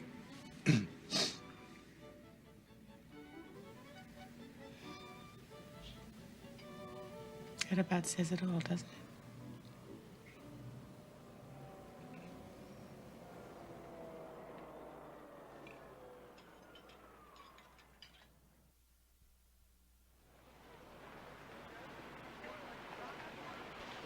I left my problems with Jerry behind me in Stockholm. An hour outside of the city, I was going to meet my first trans-channeler. Kom hit nu. Okay, so tell me this again, Birgitta. This entity called Hombres is speaking from another dimension, right? And he's going to take over Stur's body? That's right. He speaks an ancient Swedish dialect because he's hundreds of years old. But I will translate it for you as he goes along. Could Stur possibly be speaking from his own subconscious? I mean, have you guys thought about that? Yeah, I used to think so. But there were so many things about me he couldn't possibly have known. You'll see, Stur and his wife are very simple people. Oh, nu behöver Shirley, ja, det kommer. Shirley, this is Mr. and Mrs. Johansson. Hello. I'm sorry I don't speak English very well. I'm very glad you're here tonight. This is my husband. You do? Trevligt att råkas. Roligt du kunde komma hit. He says he's very glad that you're here tonight. Men det är bäst vi börjar nu för det kommer en annan grupp lite senare. Så det... We must start now because there are other groups coming later. Okay.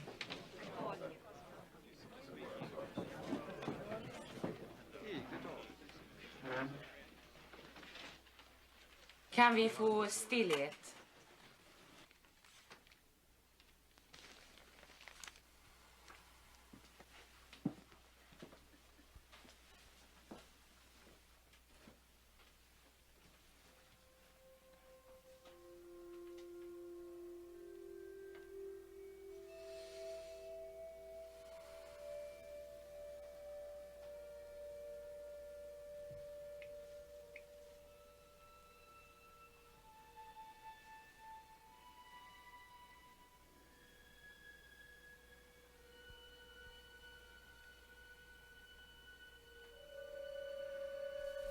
I wondered where Stura would go in order to make room for the entity Hombres.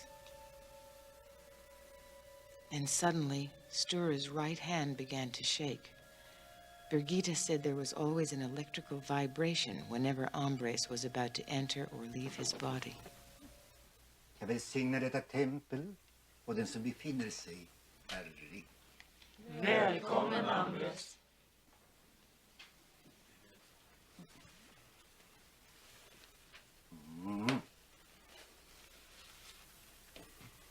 I noticed that Stura's eyes were closed. Birgitta said that Hombres didn't want to use Stura's eyes.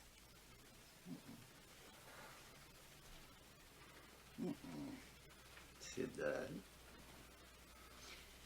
Skudemorgon, jag är här. Har du några frågor till mig? Hombres is saying greetings and talking about the quality of energy of the group. Jag skulle vilja fråga hur allting började, om du kunde berätta om skapelsen. She's asking him to explain creativity. Någon säger att skapelsen har en början och den har ett slut. How do you mean? Jag vill påstå att Hombres is saying the birth of creativity is here in this room and it's in every human being. Människan själv. And so he explained the creativity of man and God. He talked of God's love for all living beings. And he said that man is a co-creator with God, that we each have God within us, and that with each progressive lifetime, we spiral upward with a greater understanding of that God within. He said it may not appear as though we're progressing, but we are. Kosmos är således det yttersta målet för detta kosmos ursprung, där denna. During the next hour and a half, people asked Hombres all kinds of questions covering a wide variety of topics. They ranged from personal matters to spiritual energy. Someone asked about the future of the planet. Hombres answered with a spiritual prophecy.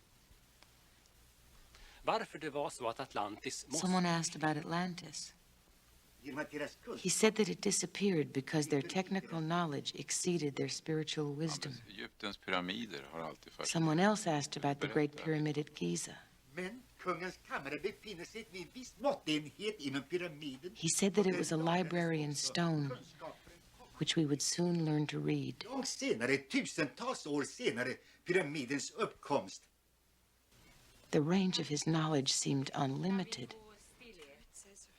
Then Turid said her husband was losing his energy, that Hombres would have to leave his body.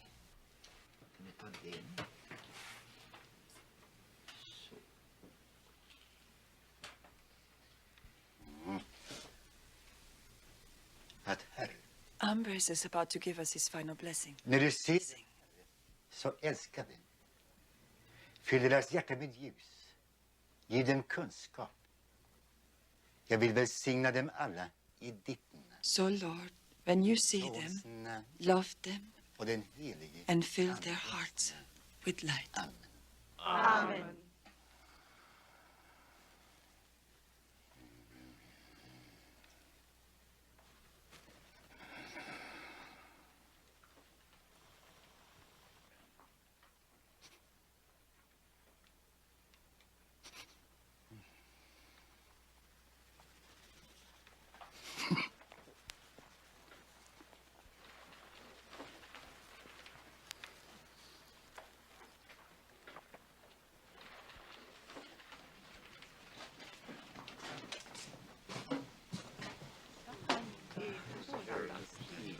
Jag hoppas att du har haft en bra stund. Att du lärt någonting.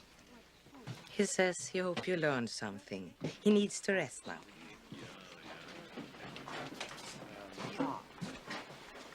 I want to say something profound, but my mind is spinning. I've just never seen anything like this before.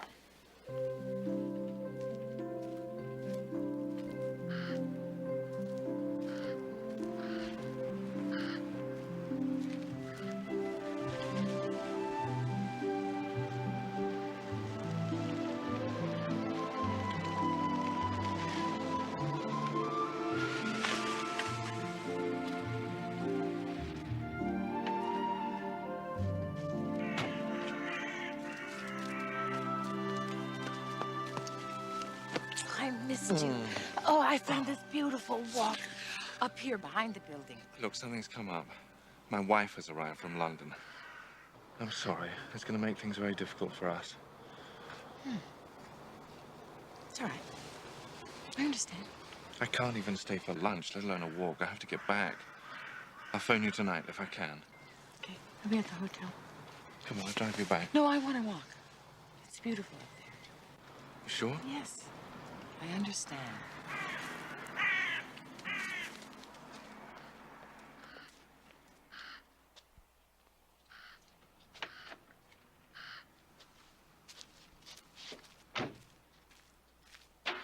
But I didn't understand. I could feel Jerry pulling away from me. He was gone again for 3 days and 3 nights. I wrote. I wrote everything I was feeling. I wrote to understand myself. I wrote to understand him. I wrote to understand the trans-channeling session I had seen. I wrote to understand about my life. Whenever he called, I told him I was writing. He said he was glad I'd found something to keep me busy. I stayed in my hotel room. I ate only Swedish crackers and butter.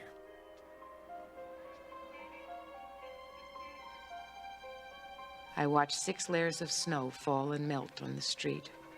I watched the ferry boats glide in the icy water below. I couldn't exercise. I was too depressed, too driven.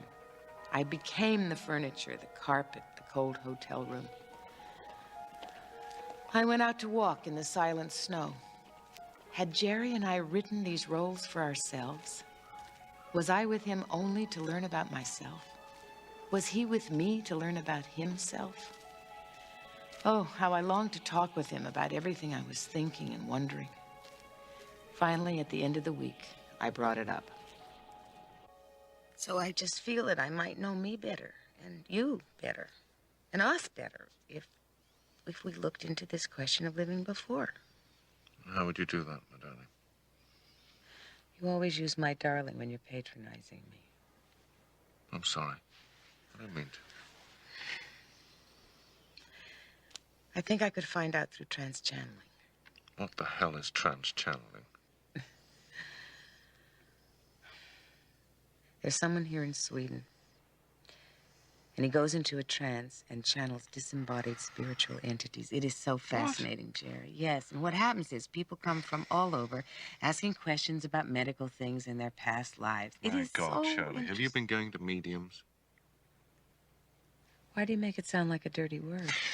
I think we have to talk about this. I mean, what exactly is it that you've been doing? I'll tell you if you'll listen. Try to be a little open-minded about it, though, because it's really an interesting other dimension. Imagine a telephone.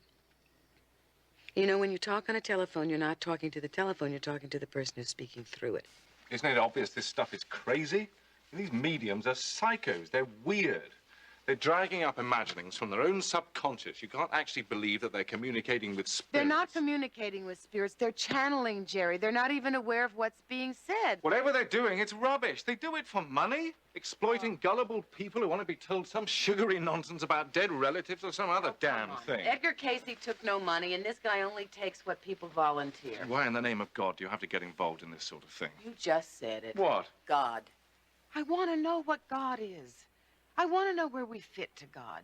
I want to know where we come from, and I want to know what happens after we die. Aren't you interested in whether this is all there is? I don't want to know. Why? Because I have to address myself to real problems, real issues in this world. I understand them. I don't understand God or disembodied spiritual entities or whether we've all lived before or... That's not reality. Are you going public with this? Is this what you're writing about? Partly, yes. But I haven't even thought about whether I'd publish anything. Well, don't take it from me. It would be a very stupid move. Who are you, Stalin? People are going to think you've gone round the bend, and quite frankly, I'd have to agree with them. Oh, come on. Oh, Jerry, stop that. You know that's not true. I'm just investigating. I'm exploring. And I do not understand why you won't discuss this with me. There's an expression. If you want to get to the fruit of the tree, you have to go out on a limb. Well, I'm simply not prepared to do that.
You went to a medium? A Swedish medium? Yes. And Jerry got very upset. Why? Did he go too? Oh, it's too complicated to go into. Listen, I'm changing planes. Can you meet me in California? When can you come? I've got to talk, Bella. Actually, I'll be out there in 2 weeks. I got news for you. I'm gonna run for mayor. Great. Finally, a decision. Yeah, well, I have some fundraisers out there. Californians love me. Besides, they got money. Well, stay at the beach with me and save on a hotel, you know. We'll commiserate together. Okay. Bye. I walked the Calabasas Mountains, happy to be off by myself in nature, trying to sort out some of the contradictions flooding through my mind. If I pursued my search, what would happen? Jerry certainly found it very threatening. Was our relationship going to break up over this? And was he the first of many who would think I'd gone too far out on a limb? Hello, Shirley. Hello, Kat. Oh, it's good to see you. How are you? Great. Hey, I saw hombres. Did you hear? I heard. What did you feel? Amazed.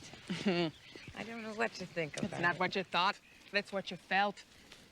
Well, I couldn't very well feel in Swedish, you know. I would like to feel it in English. Do you know any medium that speaks English? As a matter of fact, I do. I just met him. His name's Kevin Ryerson. He's studied in depth at the Association of Research and Enlightenment. You know, the Edgar Cayce Foundation. Yeah. Does he do private sessions? You think he'd come to my house? I don't see why not. What's he like?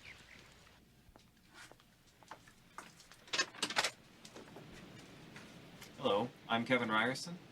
Hello, Kevin. Come in, please. Thanks for coming. He looked like something out of an old Humphrey Bogart movie. Excuse me for staring. I don't know a lot of trans-channelers. Oh, excuse me, I don't know a lot of movie stars. May I leave my vehicle parked outside? Sure. Nobody pays any attention to those signs down there. Well, would you like some coffee or a drink or something? No. No alcohol.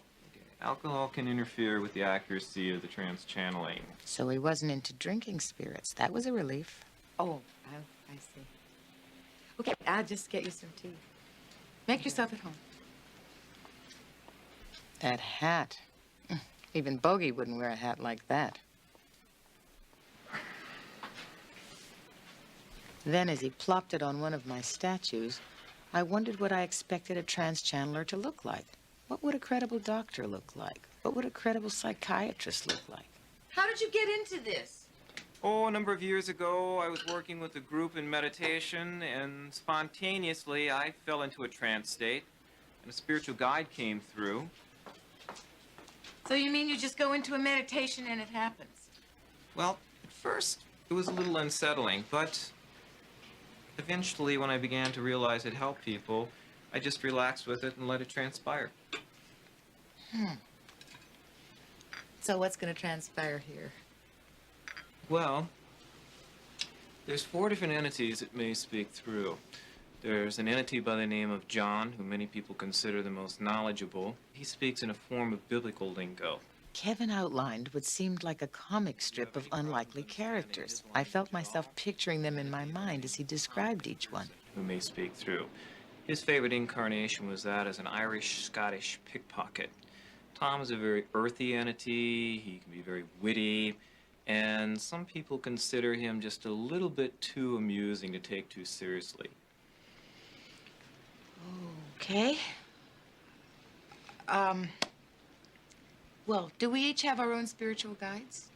Every soul on this planet has their own form of guidance or their own spiritual guide. Your guide or your guidance is available to you if you'll just make yourself aware of it. Well, shall we begin? Let's begin. Should I turn off the lights or what should I do? It would help if you were to dim the lights for spirit. Okay.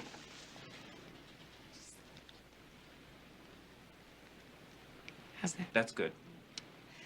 And, can I use a tape recorder? Is that all right? Taping is encouraged. Take some notes here if I want to. Okay, let's go ahead and begin. Okay.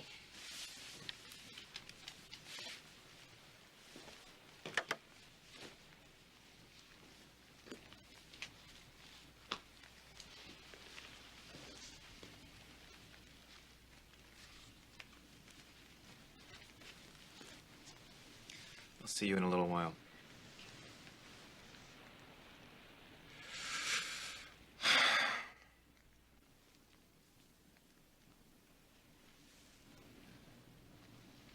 I wondered how he could put himself in a trance state so quickly.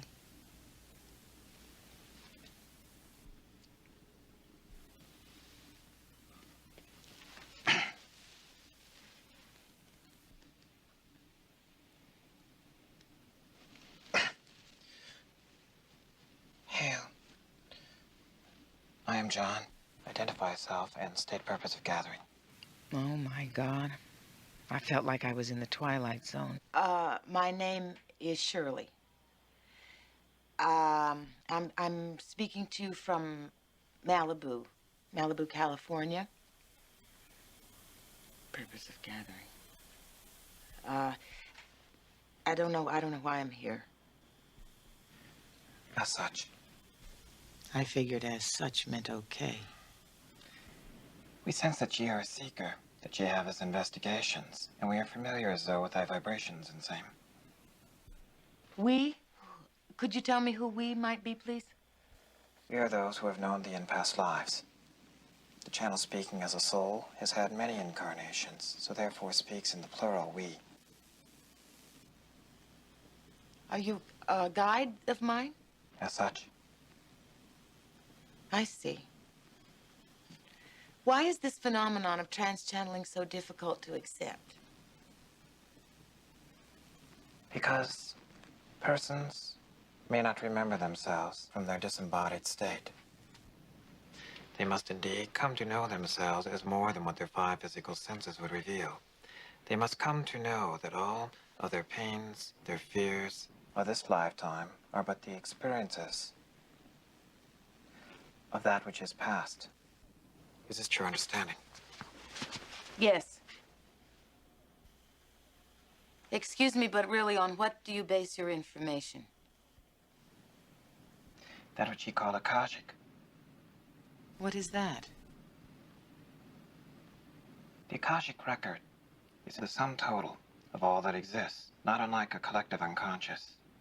Yeah, even so, don't you think that what you're saying is just a little bit too simple? All truth is simple, but it is more so that it is designed to be easily revealed. Well, yeah, but if it's so easily revealed, how come we don't know it? Until man accepts that he is indeed part of the God truth he seeks, he will always have difficulty. Ye are a co-creator with God. You're telling me that I'm part of that God truth? As such. Well, I could get really arrogant if I thought I was that close to God, now couldn't I?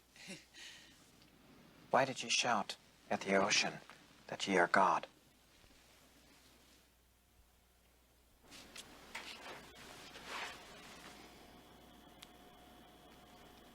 How did you know that? Thy thoughts are clear, and by thy vibrations we may know thee.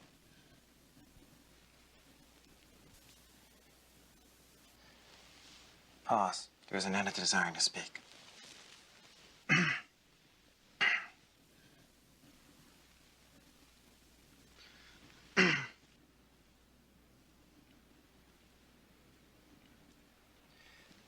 How do you?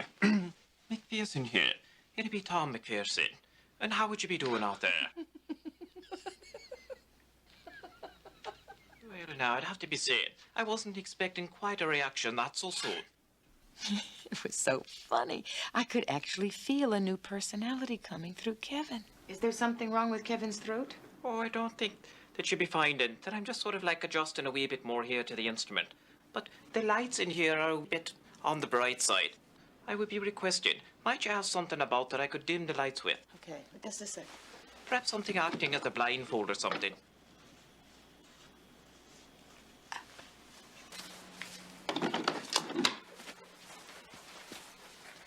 How about one of these? Well, let me see what you have to offer here. I like the vibration of this one.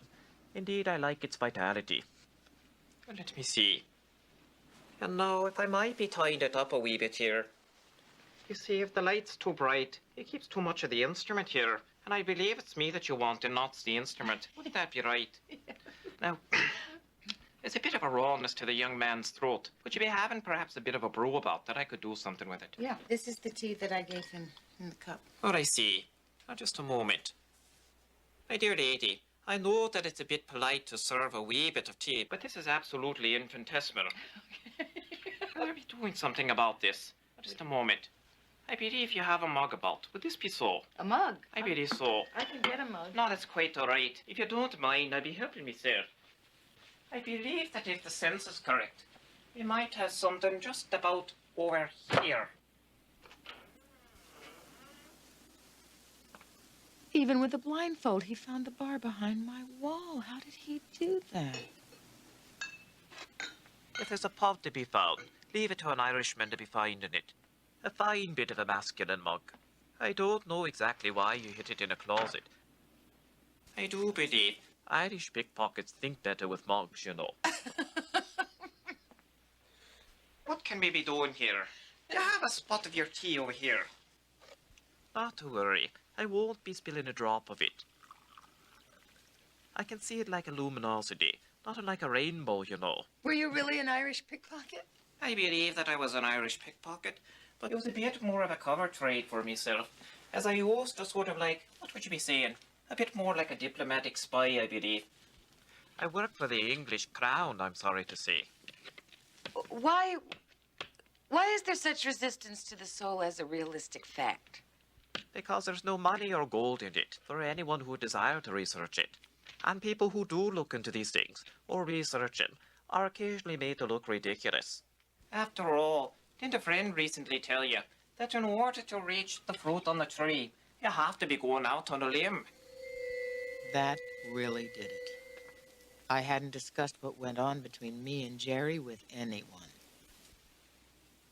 You got to be patient with your Jerry. After all, he is an Englishman, you know. My God. Oh, do we have a revelation here again now? Yeah, could I, ask some questions about some of the past lives I might have had, please? I do believe that if you be taking this here. Very good. And now, if you might be taking this also. You do that very well. Now then, I believe if you'd like to be making some other inquiries, I'll be departed. But may the saints be looking after you. God bless you.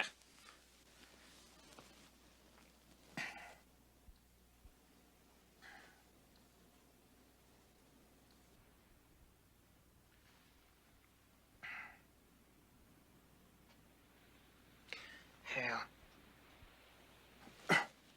Do you desire to proceed? Yes. We sense as though that the individual whom you desire to proceed forthwith is though currently resides in the areas known as the British Isles. I can't believe this. That's right. He had lived as though many lifetimes before, as indeed as though as man and wife. When? It was in those time periods known as Atlantis, some 300,000 years past. In those days, you had many incarnations, as male and female, and during the incarnation inquired of, you were female. Did we get along? In those days, you would find that the individual as though succumbed to the phenomena also of the intellect, or to be as the intellectual. This did not work as though to the advantages of that union. However, he was doing important work involving cultural exchanges with the extraterrestrials. Extraterrestrials? As such, there were indeed as though extraterrestrials in the earth in those days, even as indeed there are in these. Now? In these days? Even as ye have nations, one advanced more than the other, there are planets more advanced than thy own. What kind of knowledge are they bringing? The only knowledge that there truly is, knowledge that God is within man, from whence all other knowledge springs. These extraterrestrials, are they involved with the same struggle of inner knowingness that people like me are? You should not set them up as though as a phenomenon of divine beings, or as godlike beings. They are thy brothers. Will I ever see one? You should seek out the one who works with visual arts. Someone who works with visual arts? Who? The individual of the three stones that are united in the triangular form. David? For he also acts to thee as the spiritual guide. Speak to this individual of the extraterrestrial matters. Ponder these things that indeed have been said, for they will bring thee wisdom. We must as though now end the inquiries. We do not desire to tax the instrument's energies. I'm sorry. Of course. I'm sorry. Thank you very much. Seek to be at peace with those things which indeed you receive from Spirit, for you'd find that they indeed are to further the Father, Mother, God's work, and indeed, ye are that work. Walk in this the Father, Mother, God's light. God bless you. Amen.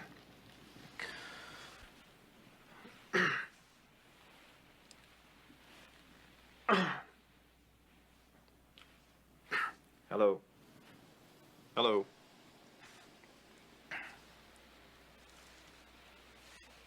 Hello, I'm here.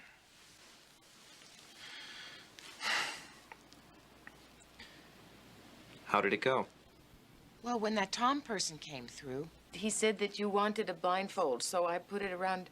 He was bothered by the light somehow. And then he wanted this mug. He said that, well, he knew there was a bar behind my wall there, and he said that Irish pickpockets think better with mugs in their hands. And I didn't know he could manipulate my body that well. What time frame do you have? 8:30. I need to be picking up my lady. Kevin almost seemed like he was still in a trance, as though he wasn't quite conscious yet. How do you feel? I feel fine. Their energies actually nurture me. But how do you feel about being used as an instrument like that? Every person needs a purpose in life. Maybe it's my karma to be a human telephone. Good night. Kevin, thank you for coming. I really appreciate what you're doing. I don't understand it, but maybe someday I will. Take it at your own pace. Good night. Good night.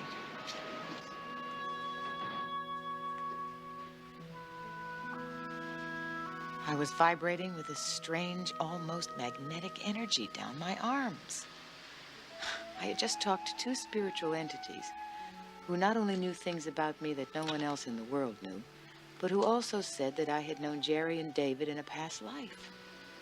Was the puzzle falling into place, or was I into some kind of fantasy dream? But if it was real, was the most significant part of the puzzle the profound truth that God did not live outside of each one of us, but inside?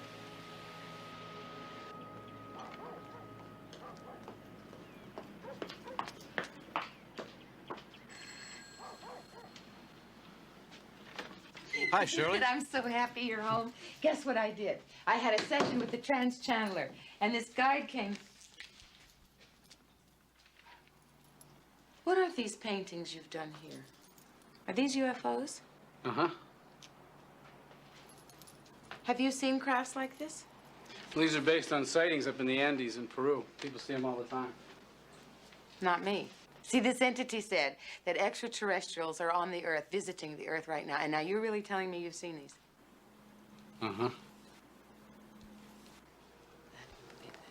What else did he say? Sit down.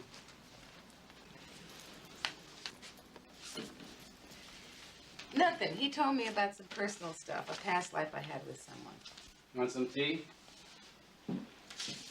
Sure. We talked about you.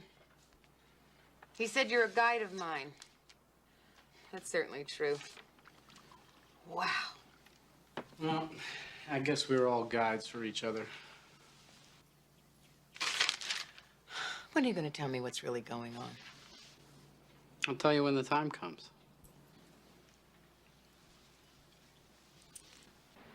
It's weird. It's creepy. How do you know this trans-channeling person wasn't acting? Because I know acting. I do it for a living.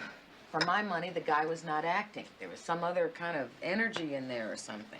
Maybe he was demented. I don't know what it is, Bella. I just know what I heard, and it made sense to me. Like, all this stuff it's making sense to me. What is it about California that brings out all this spaced-out new stuff? It's not new. It's been around for centuries. Abraham Lincoln invited mediums to the White House and took their advice. Did you know that? Well, what do you expect from a Republican?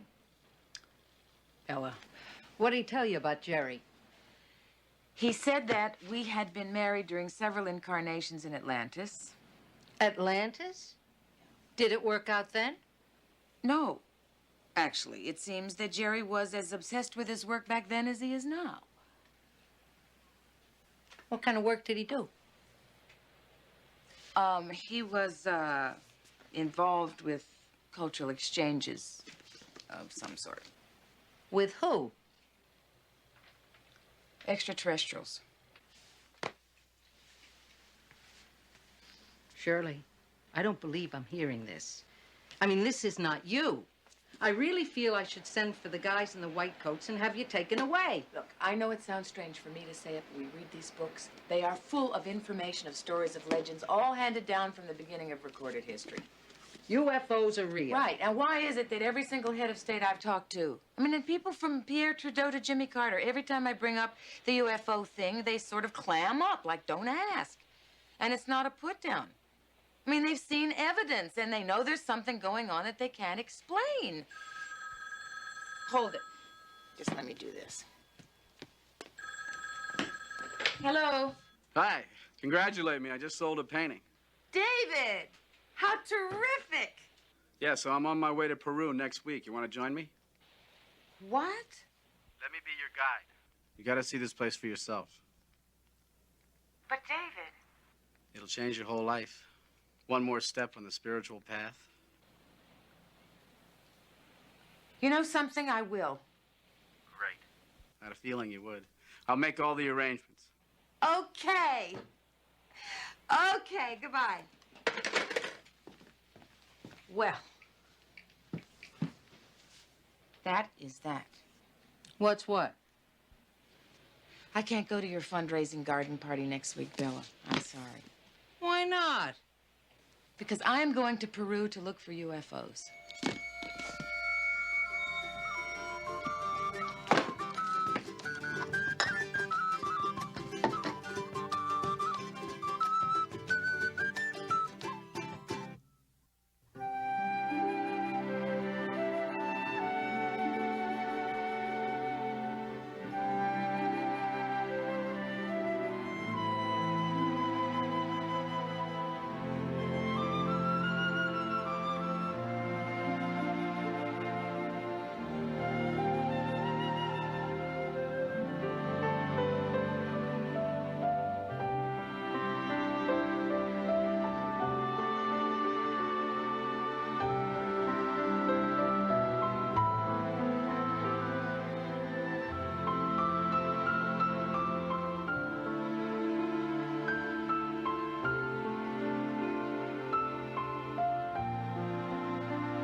I landed in Lima, Peru at 6 in the morning. David was nowhere in sight. I wondered what I'd gotten myself into. Hola! Bienvenida! Dr. Livingston, I presume. Mrs. Schweitzer? Oh, it's so good to see you. Oh, I'm sorry I'm late. I thought maybe I'd be lost in the Andes. Nah, you won't be lost long. Wait till you see what you find. Oh, really? What? You seem so convinced I'm going to find something here. I am. I've been making some arrangements.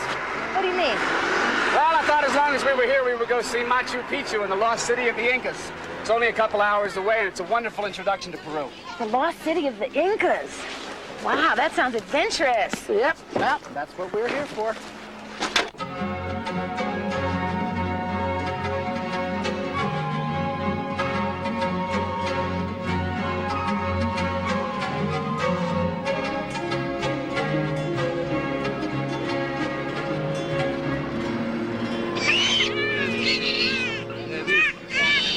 First we'll go to the rest house and we'll drop off our things. And then I'll show you the city. It's absolutely spectacular. A little culture shock, huh? Well, here. This will hold you till we get there. I'm keeping a record of everything, David, so we're going 50-50, okay? Okay, you owe me half a sandwich.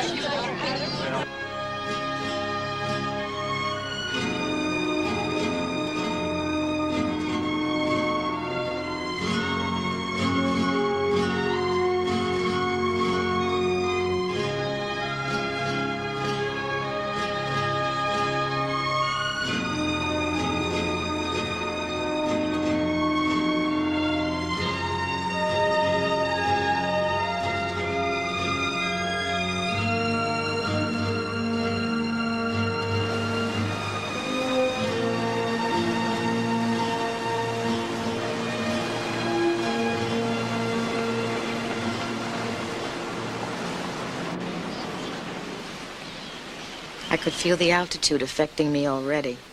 In a few hours, we were at 9,500 feet. I remembered Bella's comments when she drove me to the airport. All I know about Peru is the government is left of left wing and military to boot. They got llamas running around loose, but I never heard anything about it being the UFO capital of the world. No, I didn't say that, Bella. I said that David says he saw some there. Who is this David? Shirley, what do you know about him? Not much, but I trust him. What about your relationship with Jerry? I don't know. I guess I would say that's on hold. I understand the spiritual thing, but what this has to do with extraterrestrials is completely beyond me. But that's what I'm going there to find out. See? Creo que han sido entonces, bueno, seguimos Un momento. He says that he's seen flying discs flying to Lake Titicaca and come out again. Really? Excuse me, do you speak English? Yes. Discs flying. Get into Lake Titicaca. Stay under a long time. They come up, out, you know. How many did you see? I think there were 7. There was many people saw it. I am not the only one. What do you think they are? Well, from there, other worlds. Other worlds. Many people see. This is what you saw too? Yes. I tell you, it's a common occurrence around here. It's written up in the paper all the time. The higher up you go, the more it's taken for granted. And these discs go under the lake? Under the water. Then they come up again.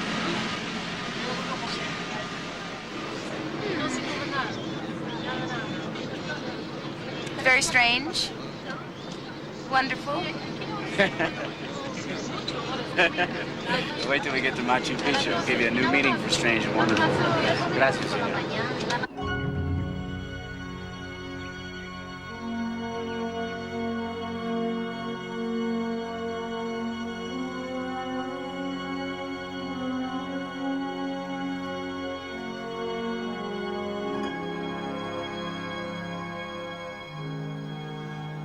The Incas built this city, and nobody can figure out how they did it.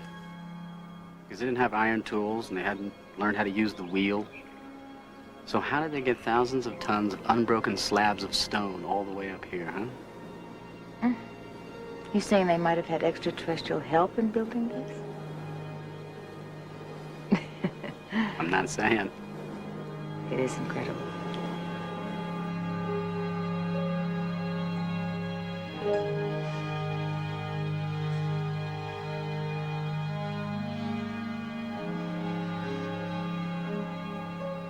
You think some of us are drawn here because we might have lived here once? I don't know. I have this haunting feeling that I've been here before and saw these stones being lifted through some mysterious process. Really?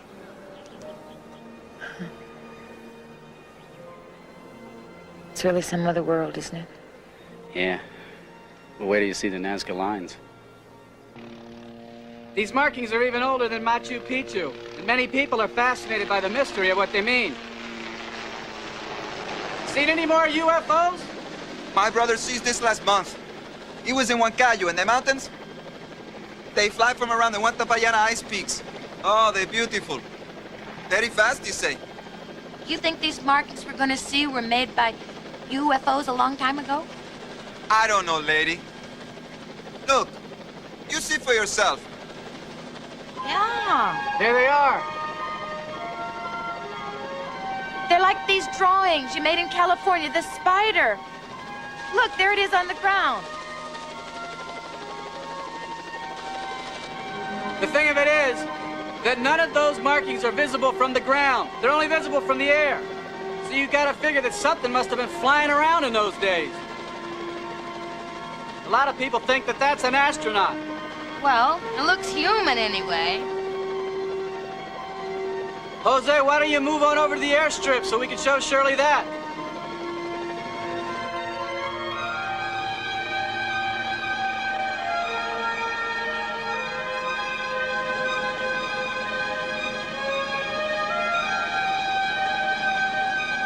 See? Yeah. See those markings down there? Doesn't it look like an airstrip? Yeah, it could be. I just wonder what kind of an aircraft could have used an airstrip like that. How old are these? A couple of thousand years old. Well, must the research says definitely BC. Well, maybe these are landing strips used by those UFOs they talk about in Ezekiel in the Bible. Maybe. It sure makes you think, doesn't it? Yeah, it does.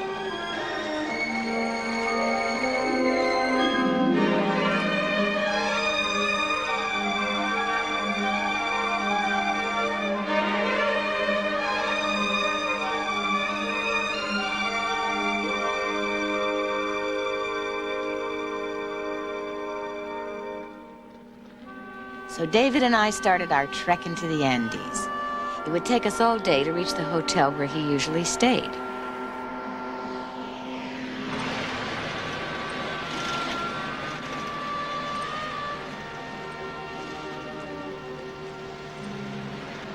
David, what are they?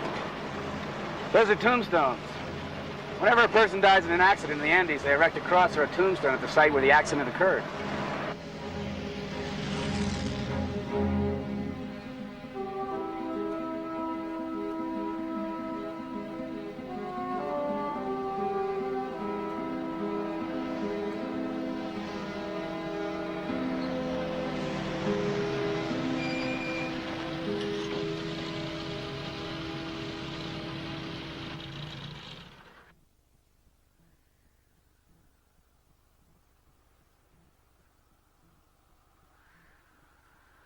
Well, we're not the only crazy ones around here, are we?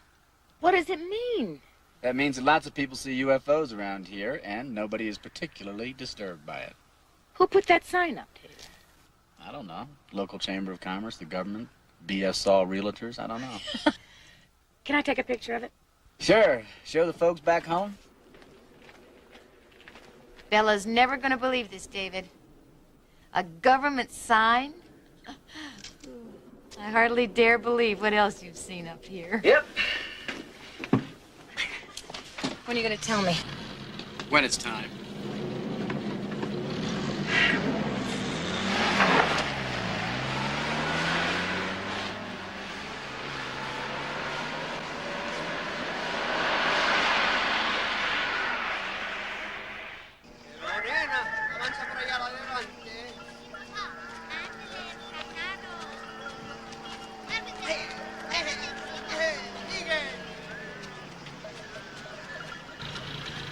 Can I take their picture? Would they mind?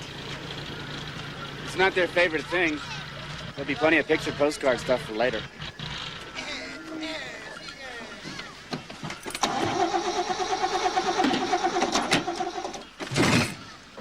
What's wrong? It's the lack of oxygen. We're about 90 billion feet up. I know the carburetor's good, and I know we got plenty of gas. Okay. What do we do? We'll just have to sit and wait. It'll start again soon. Okay. Oh, wait a minute. Come here, I want to show you something.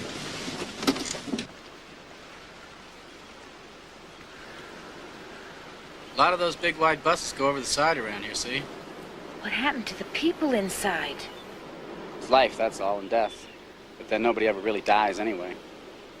But David. But David what? Nah, there aren't any accidents. But you sound so detached. Well, what should I be, mad and upset? How about sorry?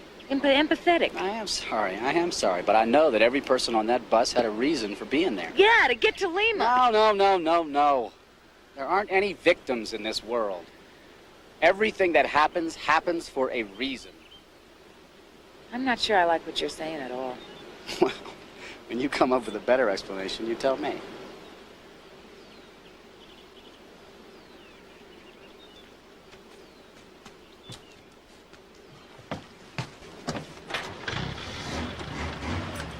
See? You thought this engine was dead, but it has another life. Tell that to the people on the bus. I don't think I need to. I think they've heard it already. This whole thing scares me, David. It really does. Why? I don't know. It just scares me. I'm used to being mad at death, you know? I mean, most people are. Maybe if you recognize that there's a higher harmony going on, you wouldn't get angry with death. You wouldn't feel the need to control. You could relax. You'd realize that everything is happening at the right time and in the right place. Oh. You're telling me those people wanted to die. No. I'm telling you that those people didn't die. And that that's the whole point.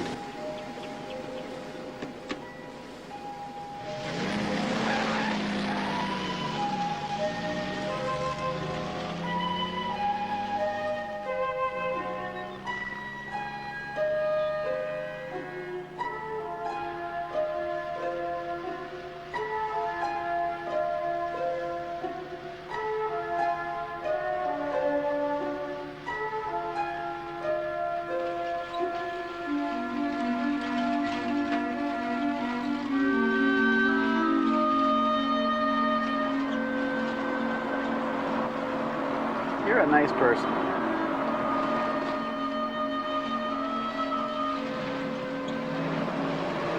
So are you.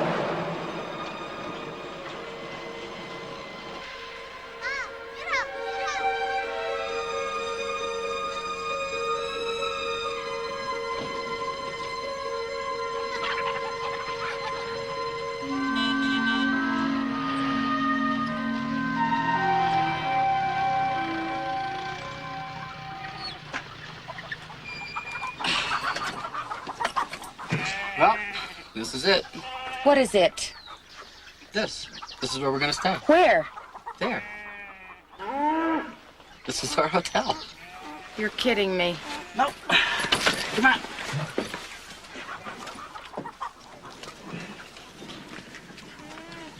Hey. Hola. Hola, llama. ¿Cómo se llama?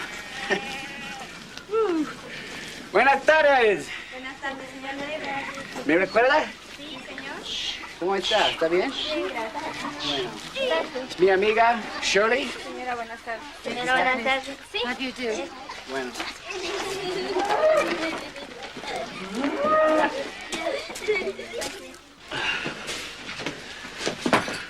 Better light your light. Is this it? This is it.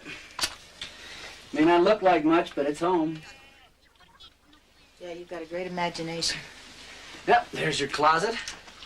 If you're gonna unpack your things, you better do it now before the sun goes down, because when it does, this place turns into an icebox. I'll be right next door. Where's the hot water? There's a mineral bath down by the river. We'll warm up down there. We will? Yeah, you'll love it. It's my hot tub in the Andes. I must have done something in one of my past lives to deserve this.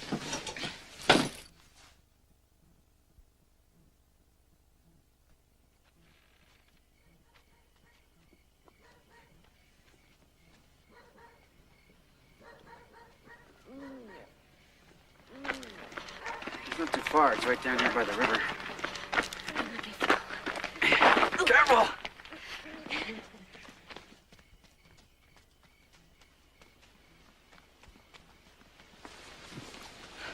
Come on, doesn't look like much. Wait till you see what's inside. Careful.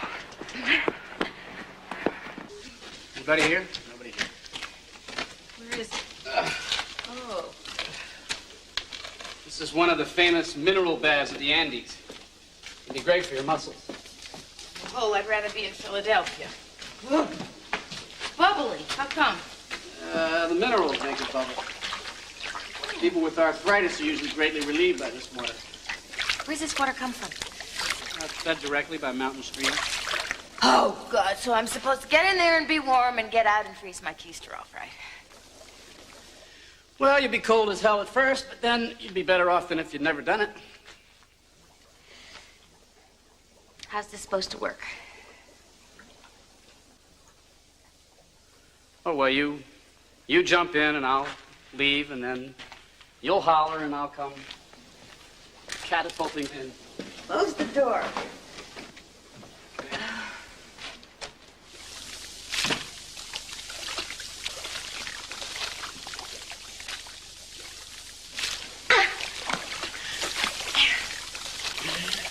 You want to try something? What do you mean? You see this candle right here? Of course I see the candle. Okay. I just wanted you to look into the light of this candle and take a deep breath. Take a deep breath. A really deep breath.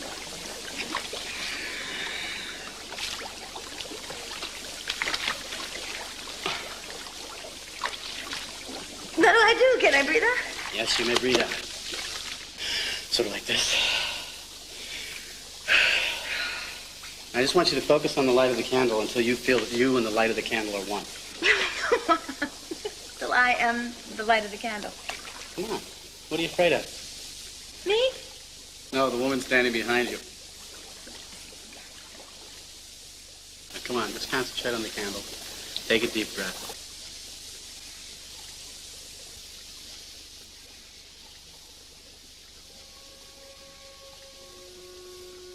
Just breathe real deep and focus into the light of the candle. Keep breathing.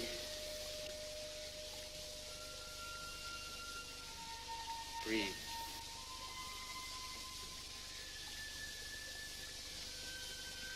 And stare into the center of the candle.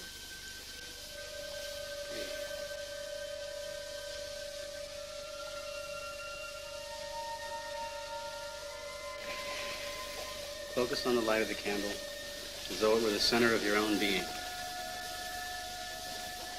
Make the candle light you. Concentrate and breathe. You are the light.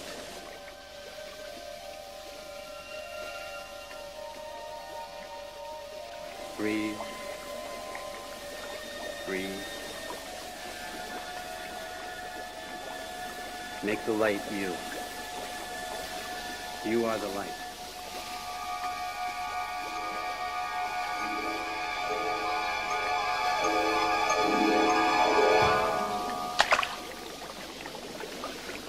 What happened? How'd you like that for your first attempt at meditation breathing? Wow.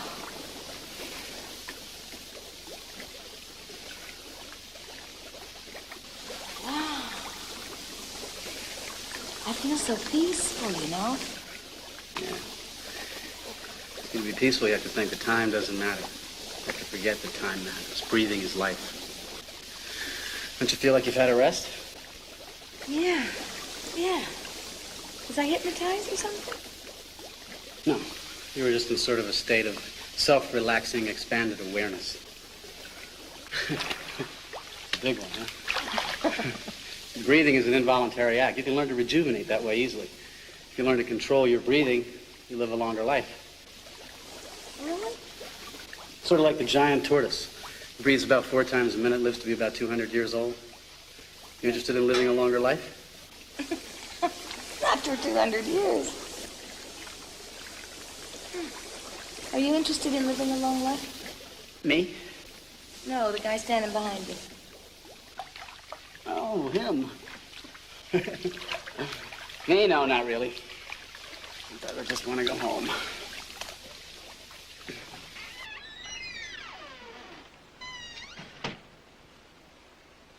I looked out over the river. I shivered in the cold and marveled at how alive I felt, how happy. I thought about Jerry. Where was he? What was he doing right now? And was he happy? I remembered Hawaii.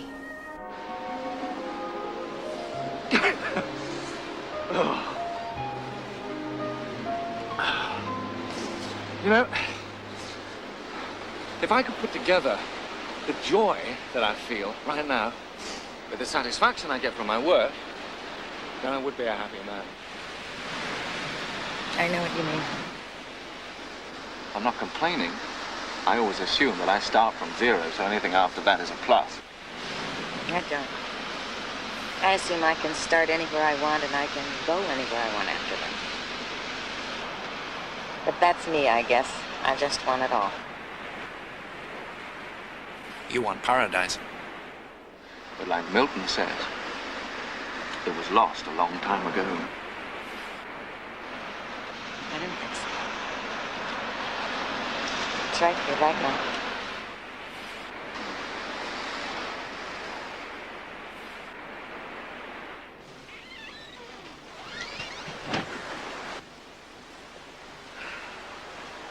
Paradise, isn't it? Sure is. Let's go get some chow. I wonder if I'll be able to sleep in this cold. I'll have some hot milk for us and an Indian stew they make with meat and vegetables and mountain herbs. Ooh, it's tasty. It's very, very, very, very tasty. It smells so good I could eat this door. Buenas noches. Buenas noches. Edelmira. Nice to see you again, Mr. David. Hola. ¿Tiene mi guiso y mi leche caliente? Está todo listo. Bueno. Es mi amiga Shirley. Oh, hello. Hello, how do you Nice to meet you. Thank you. Ahora traigo la leche, Mr. David. Gracias. She speaks English, huh? I teach her a little every time I come here. How often do you come here? I've been coming here on and off for about 8 years. 8 years? Why? Well, something happened here that changed my life. What? I'll tell you about it some other time. Now, tomorrow we go for a long walk, and I'll show you this place, and you'll see for yourself why I like it so much. Okay. I like this. Those stars. They're like zircon plums, close enough to pluck. I like the way you use words. Oh, thank you. Careful. No, that's not a compliment. That's a statement of fact. You use words well. Thank you. Especially those two. Which two? Thank you. Thank you. Oh, it's so dank and dusty in here. You like those 2 words? Yeah, it's both alliterative and automata poetic. Oh. Why is it 5 degrees cooler in here than it is outside? Well, let me give you a tip about sleeping in this cold. You'll find that you're a lot warmer if you sleep with your clothes off underneath your poncho. Are you kidding me or what? No. Your body generates its own aura heat. Try it.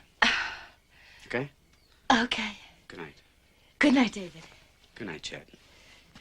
And that's the way it is. Oh, my God.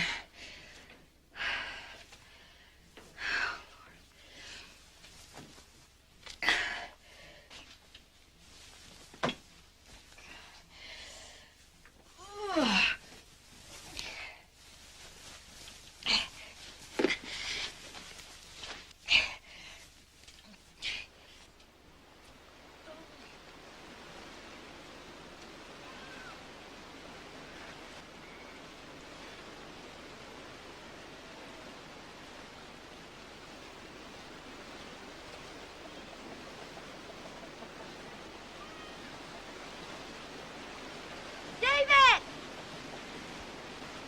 Shirley! Yeah! How was it last night? Great! It was just like you said. Nude meant work, plus a little meditation on my part. I use this technique I used in the Himalayas, you know, where I concentrate on this orange sun in my chest, and pretty soon I'm warm, and I wouldn't have believed it, but there it was. It happened. Hey, finally getting the hang of it. Yeah, what? Letting go and trusting. Come on, let's go. Edelmira made us some eggs, and I got something special that I want to show you. What? Are we finally going to see some UFOs? Llegando está el carnaval. Que vendero, mi cholita, mi cholita, mi cholita, mi cholita, mi cholita. Woot, woot, woot, woot. Hurrah, hurrah, hurrah!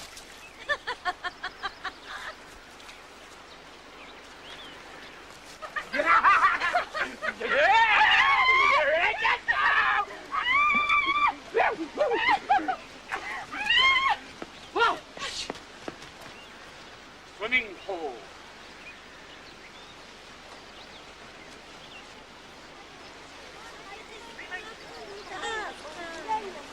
Campeón casa. Campeón, sumahon. Napay ka sa raya ka sa kahay kung isa na tayo na sen. Hola.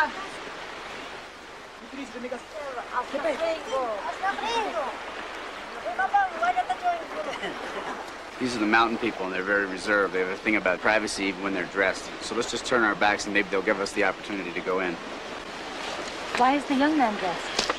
At a concession to the elders. Otherwise, he'd have to wait for them to leave. But it's no big deal. His clothes will dry on the way home.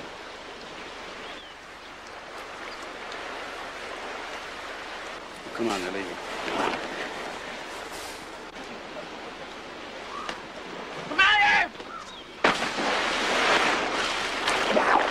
Well, you take your clothes off once you get in the water.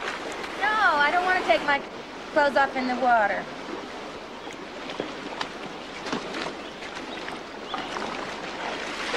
Is he in a trance? Could be. Sulfur water does that to you. Turn around. Ma'am. And stay around.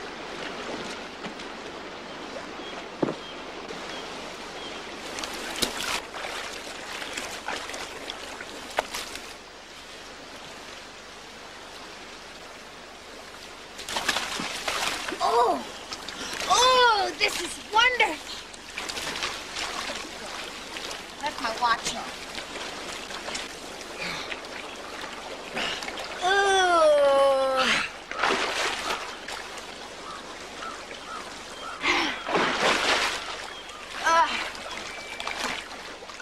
So beautiful.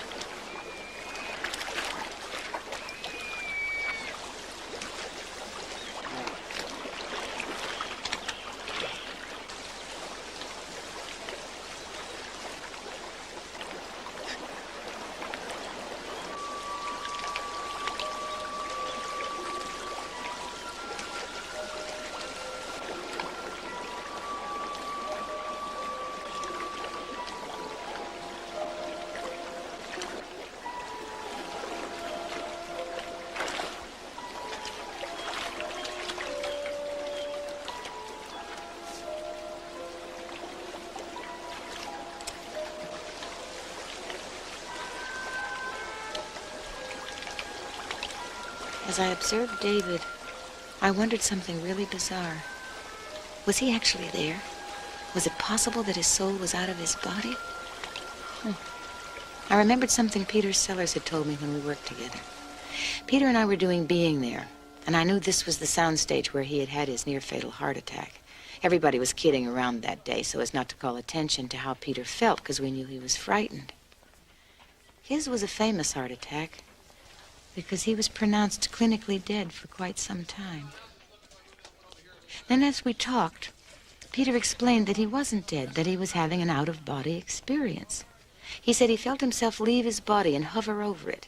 He said he watched the doctors and the nurses trying to save his life below him. He said it was such a beautiful experience that he was never afraid of death after that the doctors were confused and amazed when he told them what had happened, but said that many of their patients had reported the same phenomenon.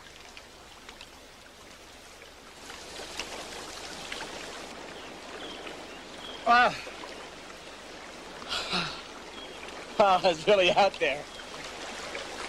What do you mean? Well, sometimes when I meditate, I leave my body. Where do you go, David? Well, I go anywhere I want. Just float out into God's universe, you know? I see my body below, and I go higher and higher and higher. It's a fantastic feeling. Why are you so casual about it, David? Wouldn't that scare a lot of people? Oh, yeah, I was scared too at first, but not anymore. I guess that's why I'm not afraid of death. I do it all the time. I don't know. I don't know, Dave. Don't get upset. Be patient. Someday you may be able to do it, too. See, you're taking notes. I always take notes when I travel. That's where I get my books. It's good. Remember the details. They're going to come in handy. What do you mean?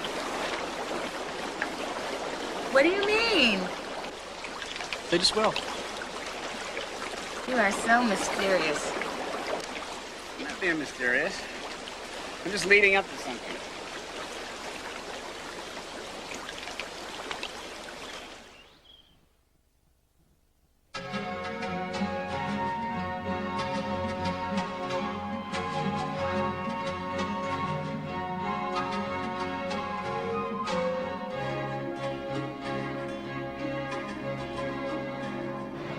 Es bonito el anillo de su amiga Shirley.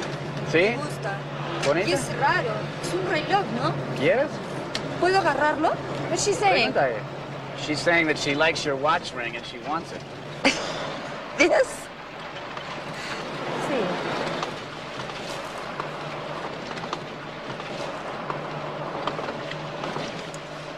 Rings make you happy, do they? Ring me happy. Rings make you happier than happiness? Sí, sí. What this?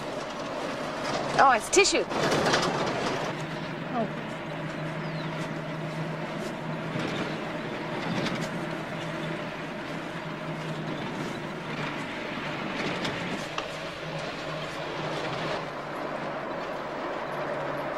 What are you thinking?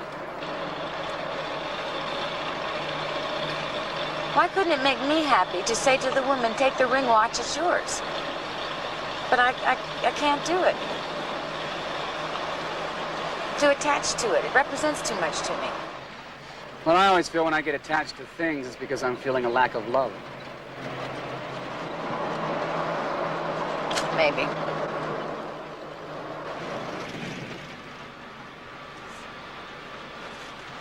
This is the Watapayana Ice Peaks.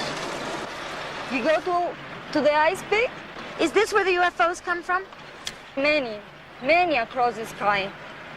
But they land too. When they land, they leave big marks. If you come close to them, they go away. Well, what are they? From the stars. Stars? Yeah. Something say they come to study us.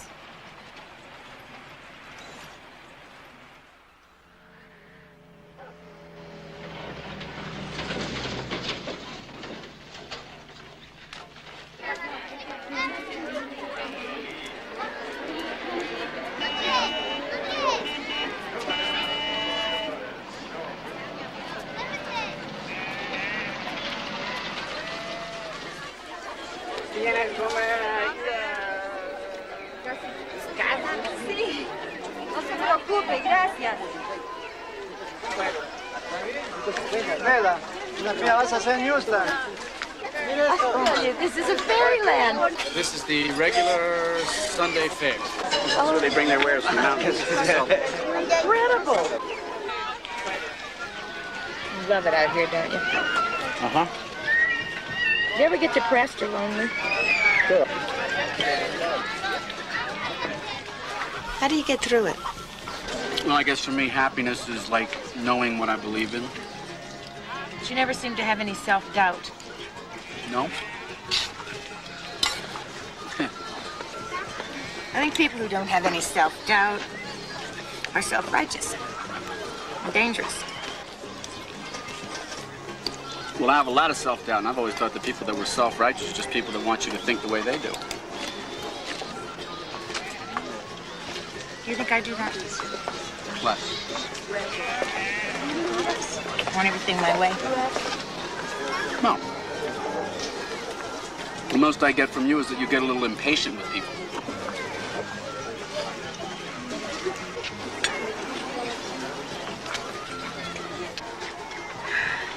What's wrong? Does this got something to do with you and your friend?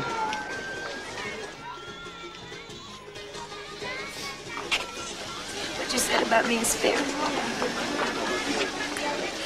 I want him to look at some things he's doing, and he won't do it. And on the other hand, he won't accept what I'm looking into. He's so frightened by everything. And I'm afraid I'm going to lose him. And some of my friends, too. I know. That happened to me. But you won't lose real friends. Real friends are people who let you have your own truth, whatever it is. Well, I believed that everything I saw was what there was, that was all there was to it. Now, all of a sudden, I find that we're all playing parts in some spiritual play, right? When I look at how I've played my part, I'm not real happy about it. Well, that's what happens when you finally take a look. But you'll get another part next time around. And so will they. And we'll all play it better. Until we finally get it right. Some rehearsal, isn't it?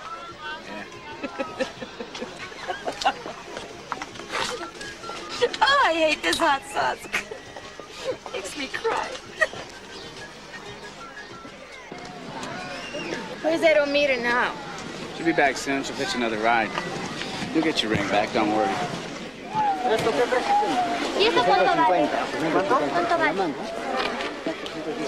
Thanks for listening to me, David. I have something I want to tell you now, and I want you to listen and try not to get upset. Why would I get upset?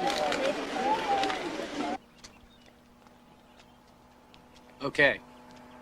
Okay, yeah. It's about a girl, and her name is Maya. Oh, a woman. Is this the one you said you had loved and lost? That's good. That's good. Ask me more questions. That way I can ease my way into it. Oh, a game. Yeah. Isn't it always? Did you have a love affair with her? Well, it wasn't a real love affair. It was more like a cosmic love affair. Yeah, don't they all seem that way? Ask me some more questions. All right. What was her profession? She was a geologist. She was here on a mining expedition. A mountain pickup, David. No. It wasn't anything like that. Okay, I'll tell you. I was out walking alone one morning, and I saw her driving along this very road in an old Pontiac. She stopped, she got out. She was wearing blue jeans, I think. And I could not take my eyes off her face. It was translucent. It knocked me for a loop. It just felt so peaceful looking at her. What else did she look like? She was very small, petite. She had long dark hair and big dark eyes like I'd never seen before. When she walked, it was like she was flowing. When she talked to me, it was like she knew what I was thinking. She knew everything about me. She knew my life. She knew my friends, my past friends, what I was doing, my painting, everything. How did she know all that? Well, I don't know. I asked her, and she said that she would tell me later. Not like you, wasn't she? No. Yes. No. Then she started talking about the world and governments and how people were destroying themselves with negative attitudes and how people needed to believe in themselves positively. And then she talked about Christ's teachings, and she said that if people really understood Christ's teachings, that they wouldn't have a lot of the problems that they have today. Was she a religious fanatic or something? No. No, she was not. That was the thing. It was, she was talking more about the earth and its importance to the cosmos, and I don't know. I asked her where she was staying. She wouldn't tell me. Then she left. Then she came back. Then she found me again. But can we just pull over for a second? Sure. So you remember when you asked me how I got into all this spiritual stuff? Right. Well, before I met Mayan, I could have cared less whether there was life after death or God was alive and well and living in Orange County and souls. I mean, all that stuff was wacko to me, all right? Right. And then after a while, I began listening to her. And then I realized that she was giving me some sort of scientific information. And then she told me to write it down. She told me to write it down, and she told me then that I would pass it along to the right person who would see that it was noticed. And I think that maybe that person is you. Me? Yeah, you. Okay, then why didn't you show me what you wrote down? Well, because of who she is. Ask me some more questions, huh? David, this is a really dumb game. Please, just ask me some more questions. Oh, God. Questions? What kind of questions? I mean, help me. All right. Mayan. It's a very exotic-sounding name. Is she from Polynesia or something like that? No. Farther than that. Further what? Further east? Is she from Japan? Is she from China? No, Is she from Borneo? not farther east. Farther up. Further up. I sound like a straight man in a vaudeville act. Farther up and further out. You're the one who's farther out. Further up and farther. You make her sound like she's from another planet. That's right. That's it. That's it. What's it? What you just said. God. Come on, David. Yes, that's why I couldn't tell you. You telling me that this Mayan person, this friend of yours, was from another planet? But I swear to God, it's true. I swear, I believe it's true. Oh, my God. Oh. Yes, and she proved it to me. She proved it to me.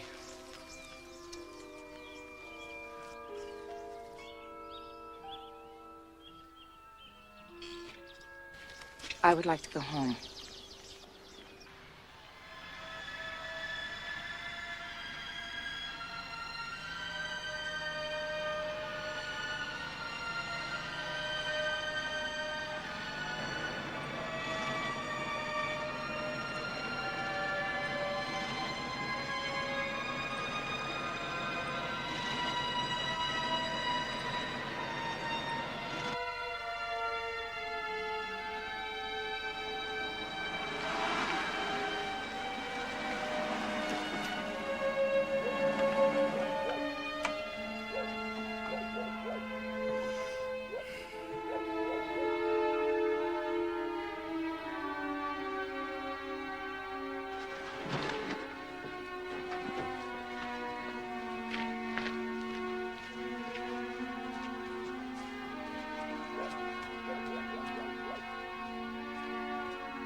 Morning.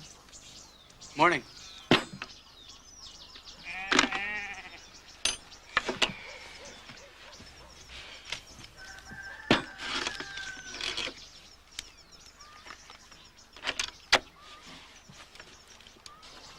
I consider you a friend of mine.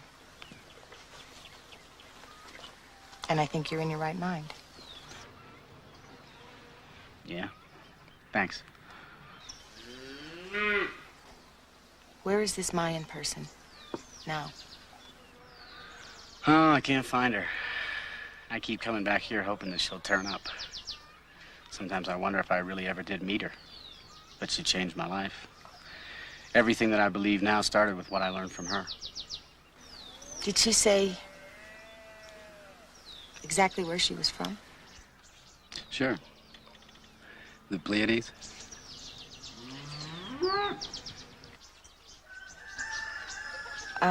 Did you ever question her claim to be an extraterrestrial? Are you kidding?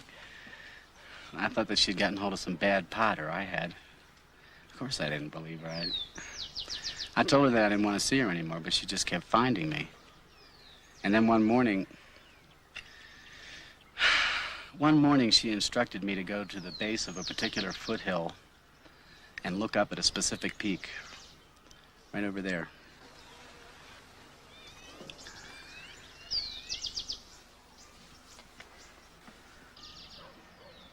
You know what happened? I'm not sure I really want to know. I looked up into the sky, And exactly over that specific peak, I saw one of those flying discs that I had heard the mountain people talk about. It hovered over me like it was teasing me.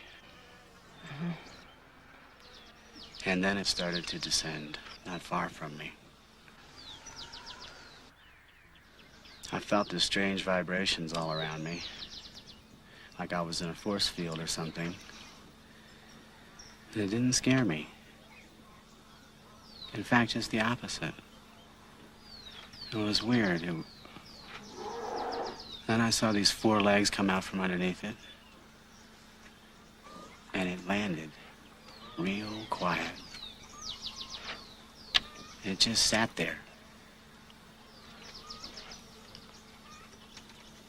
I was so drawn to it. It was so beautiful.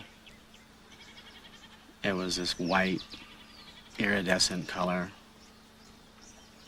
I wanted to go over to it, but something told me not to.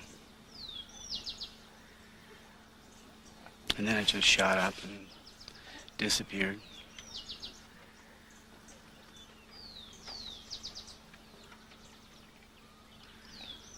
And after that experience, I listened to mine.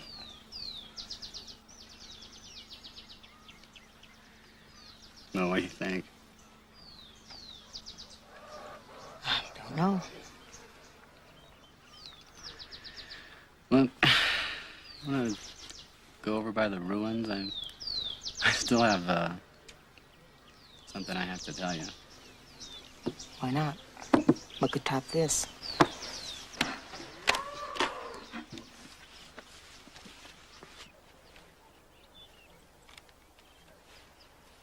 She sure had a lot to say about you.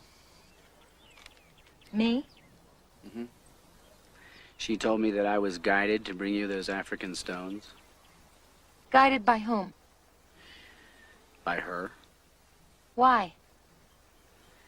She said that we had something to do together, that we had met before in previous lives, and that someday you would want proof of that. What's all the secrecy about, David? Why couldn't you tell me this before? I couldn't tell you about mine until you were ready to hear it. The point is that I was to deliver those stones without either one of us knowing what was really going on. You are to be a guide, a teacher like me, but on a wider scale. A teacher? I'm not a teacher, David. I'm a learner. Yeah? But you write. Oh, no, you don't. Oh, you're crazy. Oh, I'm supposed to write about all this? I don't even know what I think about this. Mine said that because of the way that you write, that you could help to teach people. I'm supposed to write a book about my past lives and favorite extraterrestrials I've known, right? Don't get crazy. I could just kick you. You'd be surprised how many people there are out there that want to know more about this. But then you do it, David. You be the crazy one. There's nobody crazy here. Relax. Just relax. Everybody in the world would like to know the truth. The truth? What truth? The simple truth of who they are and where they come from, and that there's a whole lot more going on than they've been taught. Yeah, but that might be your truth, David. I don't know what my truth is yet. And I'm just not the kind of person that can go around telling other people what their truth is. Then just tell them about your search. My search, my personal search for my own identity is something I feel comfortable with. That's why it's all right with me to explore whether I might have lived a past life or something. But the truth of talking to extraterrestrials? Oh, God.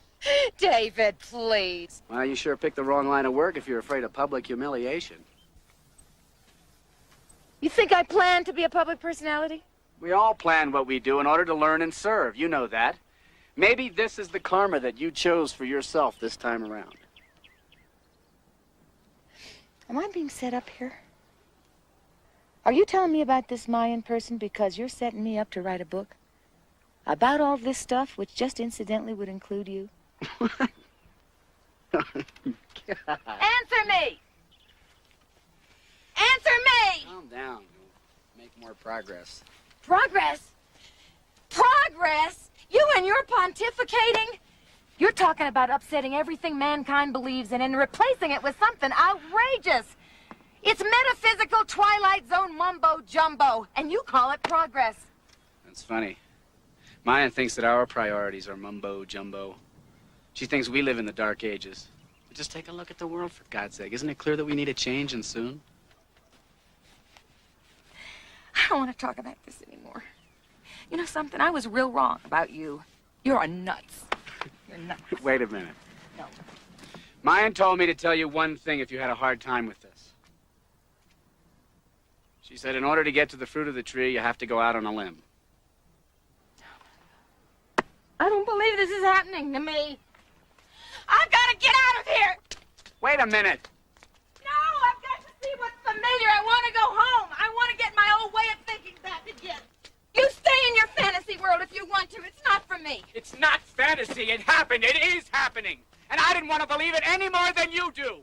Shirley, it took me 2 trips down here and 2 months of talking to Mayan before I was even civil to her. She almost gave up on me. And she was threatening what I called my sanity, too.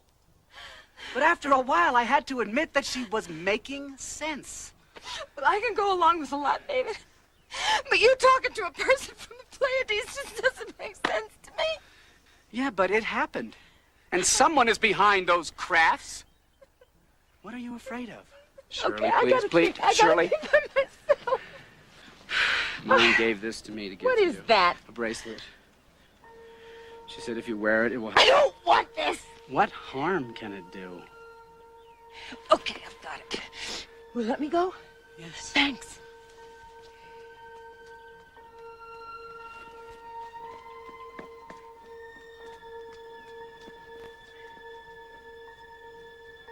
That was probably the most confusing period of my whole life. I walked and I thought by myself for 3 days. Was David really crazy? Or was what he was saying so threatening to me that I couldn't think straight? I always reacted negatively when I heard something that disturbed me or that I couldn't understand.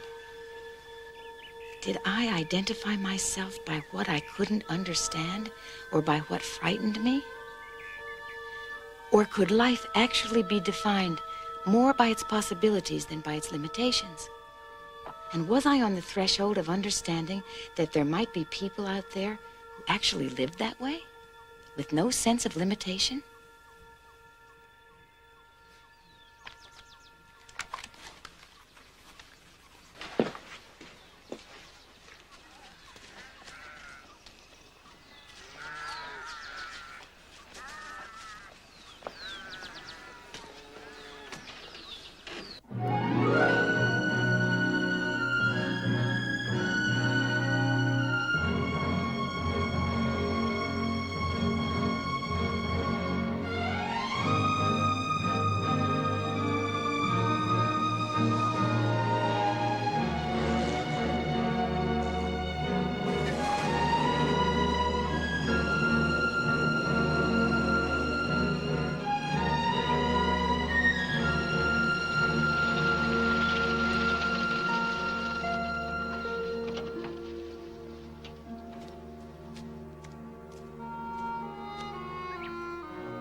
see me.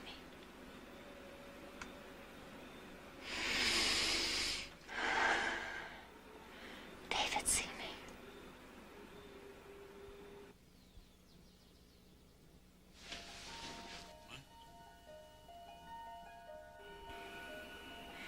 David, see me. David, see me.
Shirley! Shirley, are you there? Where are you? David! David, I'm over here! David! David, keep going, I hear you! Good! Good! Good! Keep yelling so that I can find you! David, can you hear me? I'm over here! Just keep going straight, I'm over here! David, I'm here! Just keep going straight, I'm here, I'm here, I'm here! Just keep going straight, I'm over here! Thank you, Maya. Shirley? Shirley, you okay? I'm so cold. Okay, okay. How did you find me? How did you know where I was? You're not gonna believe this, but Mayan told. Mayan? Yeah, she talks to me in my head. Oh, my God. No, oh, God. No, no. Well, you couldn't call the car rental company this time, could you? The car rent? No. What is happening? Come on, come on. Something's wrong. Yeah, it's just probably the carburetor. We'll fix it tomorrow. No, Get your keys and get your gear. I don't have any gear. I'm yeah, so I know. cold. Get in the car. Get more. I didn't know what to think, and I kept hearing all these noises. Get How more. did you say you found me? I told you, Maya. What do you mean she talks to you? Sometimes she even tells me what I want for lunch. What do you mean? I mean just that. I mean, she speaks to me in my noggin. Here, wrap this around you. It'll keep you warm. Good. There. Ah. So, you had a peaceful 3 days? Don't you do that, David. Well, just want you to get ready for some more. Oh, God. Oh.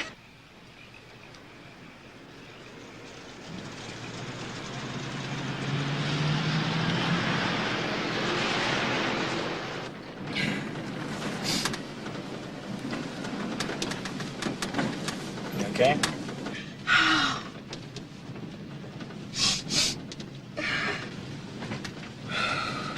Okay, this is a good place to start, so you won't be too frightened. What do you mean? Too frightened of what? Don't say anything. And above all, don't touch the wheel. Don't touch the wheel? I found you. That you know. Yes. Now just trust me. And don't touch the wheel. Okay.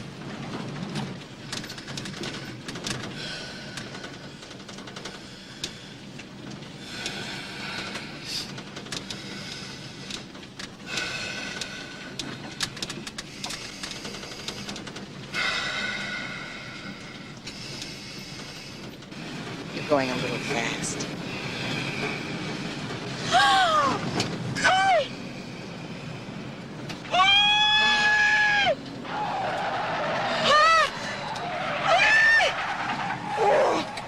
David!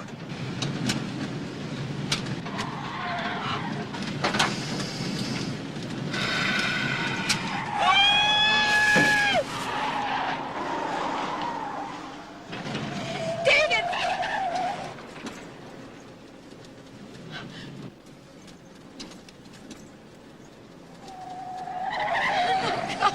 I don't believe this.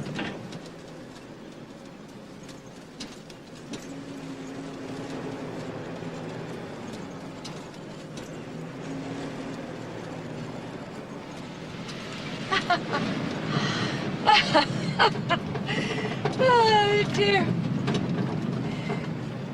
If they could see me now, that little gang of mine. I'm sitting in this truck and everything's just fine.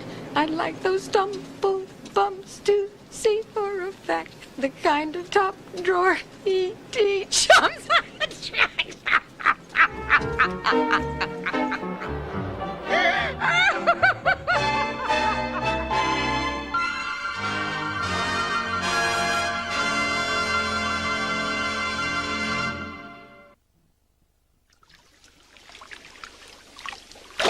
I brought this along because a lot of what Mayan tells me or told me is, well, I mean, I had to write it down.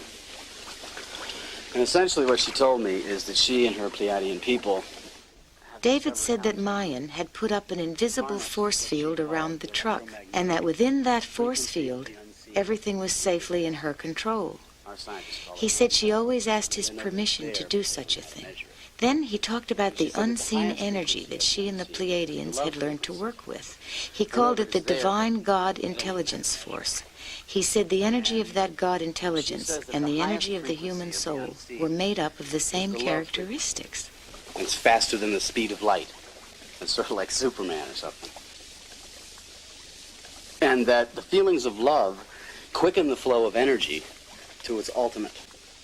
So this God energy is really scientific, you're saying? Yeah, spiritually scientific. The technology without an understanding of God is destructive. Technology with an understanding of God is virtually unlimited. And everybody, each of us in our own souls, in our own hearts, knows that. Because our heart or our soul is a reflection of God. As David spoke, I knew that what he was saying was true. I could feel more pieces fall into place and connect. He said the divine force is what the soul is made of. The light of the candle and I were one. I was the light.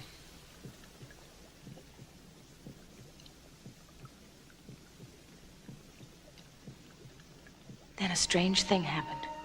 I looked around the bathhouse. The plant behind David glowed with a flickering multicolored aura. Then I saw David's aura. It shimmered and danced like firelight around him. And then I felt myself lift out of my body. I lifted not only above myself in the water, but right through the roof of the building. And attached to my body was a thin silver cord. I soared above the river and the entire landscape. It wasn't a dream. I was actually doing it.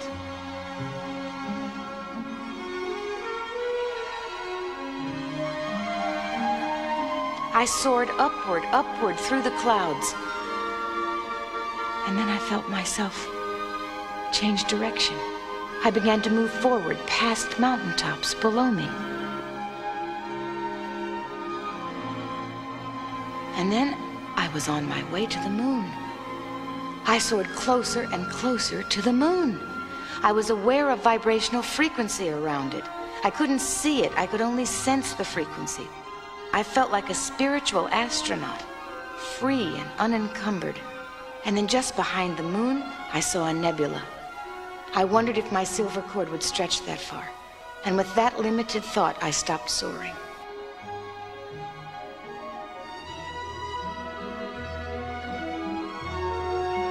Slowly, slowly, I felt myself drawn back to the earth, downward, downward. I could see the sunrise on the other side of the globe, and then with a sudden acceleration, I was back in my body.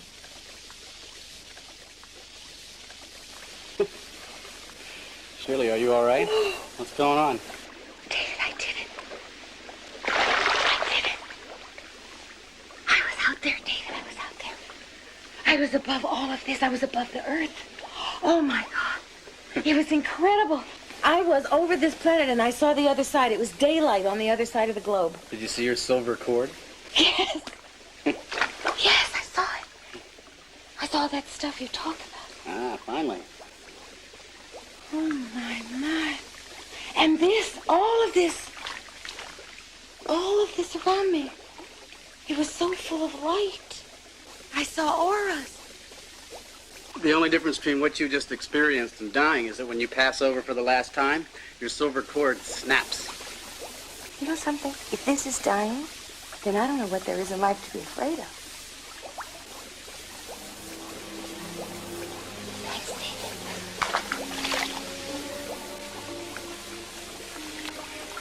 Thank you. Sure. Thank you, so.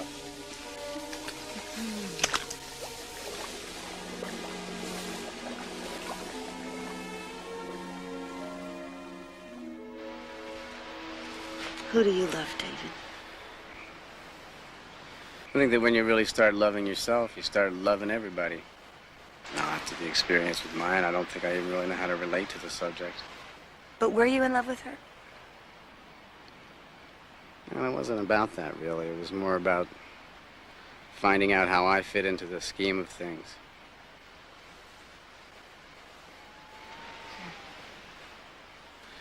Mayan taught me that we all create our own reality. Maybe you only exist in my head. Maybe those stars are up there only because I think they are. Wait a minute. You're saying that reality is only what we create it to be?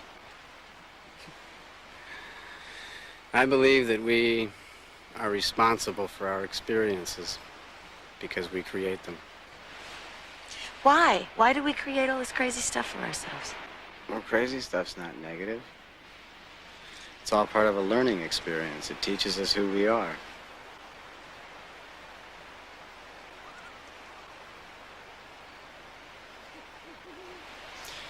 Mayan told me that in all the cosmos there is nothing more valued than a single soul. And that whatever a single soul accomplishes lifetime after lifetime uplifts the rest of humanity forever. That's how important each one of us is.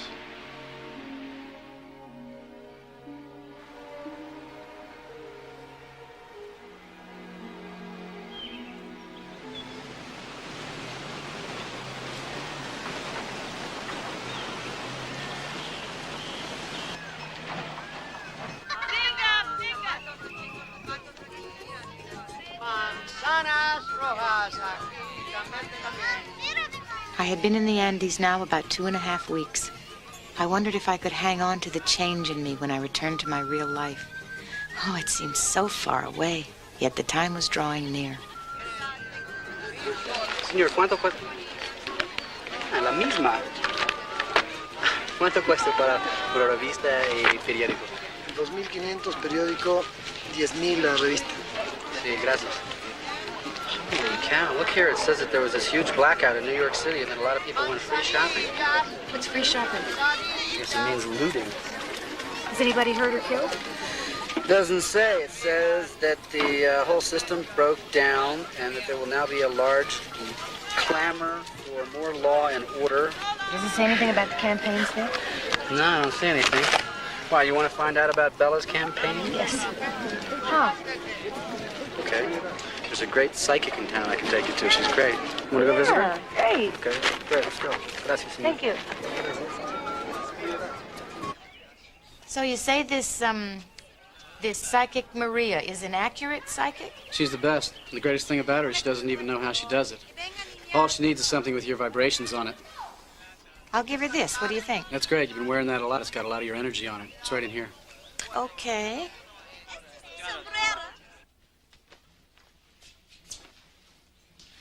David. Hola. How are you? Bien, ¿y tú? Bien. It's been a very long time. Yep. This is my friend Shirley Maria. Mucho gusto. Please, siéntense. Sit. Thank you. I have little time. You are here for a long time? Oh, no, Shirley has to leave tomorrow. I just wanted her to meet you. You have questions? Yes, I have a few. I made her aware of your talent. My talent? God talent. Yeah, well, Shirley understands that. You have something I hold, please. This?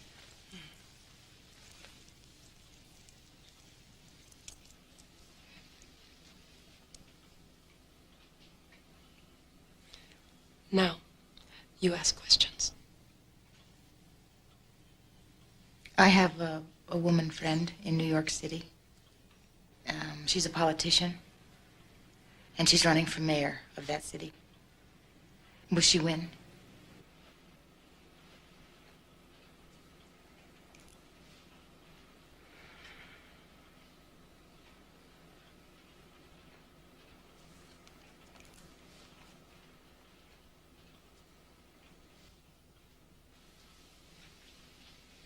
No. No, I no see her win competition. I see man win. Man with no hair and long fingers. There's some mistake here, David, because I know all the people who declared. Nobody matches that description. This man has declared, but no one take him serious. Oh.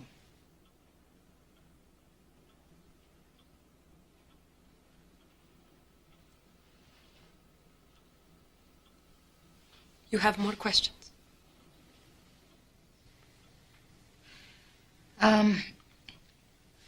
Are there any good movie scripts coming up for me? Un momento, please. I see a man standing by window, looking at snow. He unhappy. Unhappy because he cannot be with you. Do you understand what I see? I think so. He thinks so much. So much. But cannot be with you.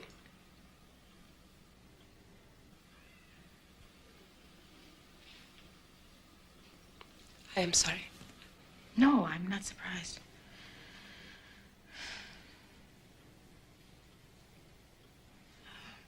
Tell me more about my woman friend. Are you sure she won't win? I am sure. Your woman will not win. Tall man with no hair, long fingers. No one knows he will win yet. But he will win. When you hear something like that about a friend, like what Maria said about Bella, do you tell him? Well, I always figure that to be forewarned is to be forearmed. Maybe she ought to take another poll.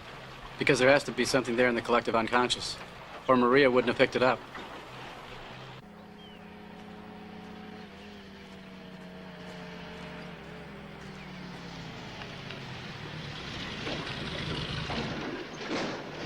Hola, David. Buenos días. Buenas tardes. Hola.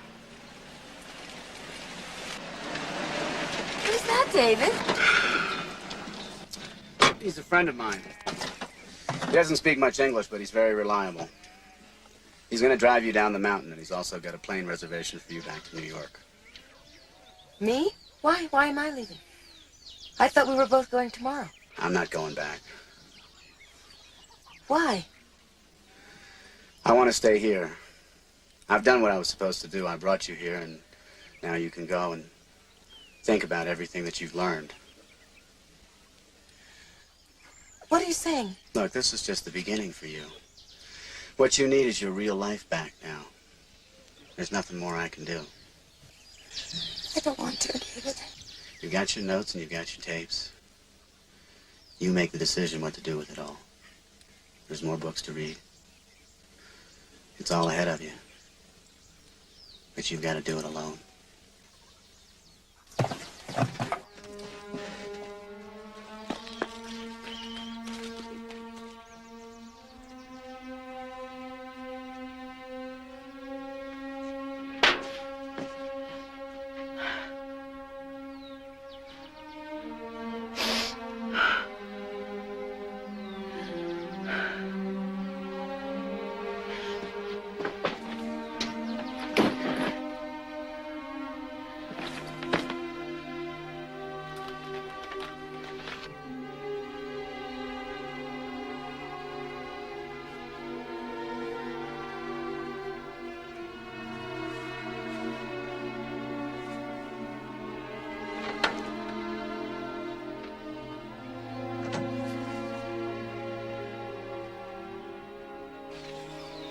I wouldn't have known how to say goodbye anyway. Yeah, me neither.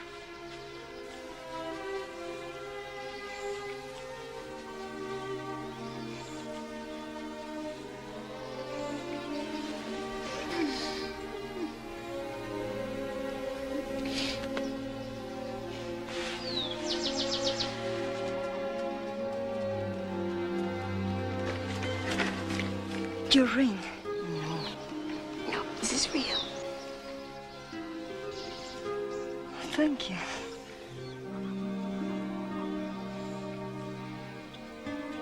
Good luck. Thank you.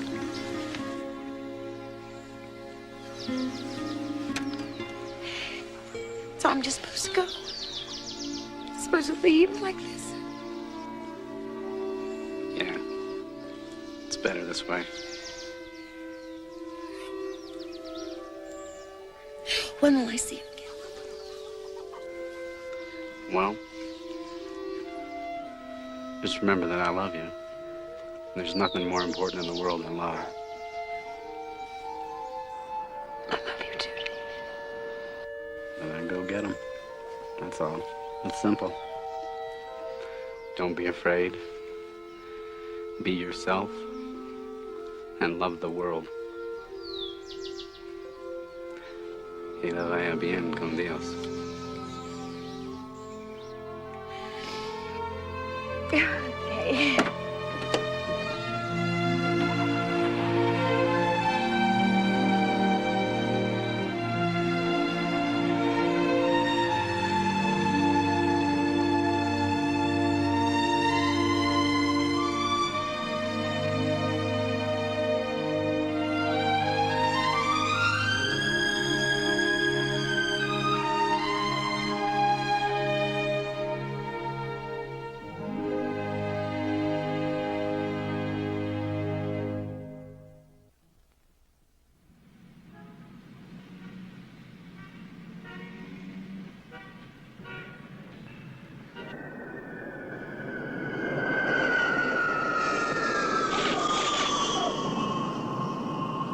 All right? I got 3 pieces of luggage here, and I can't find one. Well, yes, but I'm gonna wait.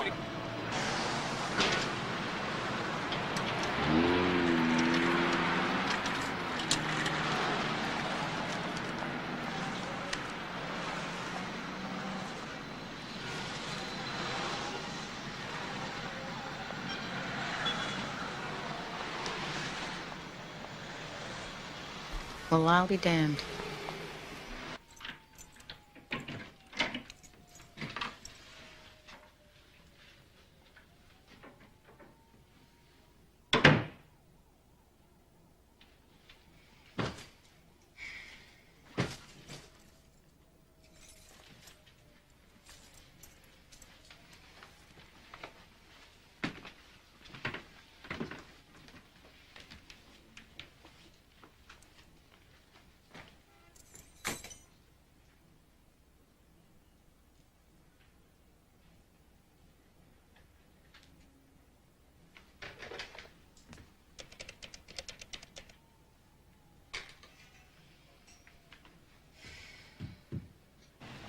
Well, my darling, it's so good to have you back on Earth. And by the way, the press is on to you and his nibs.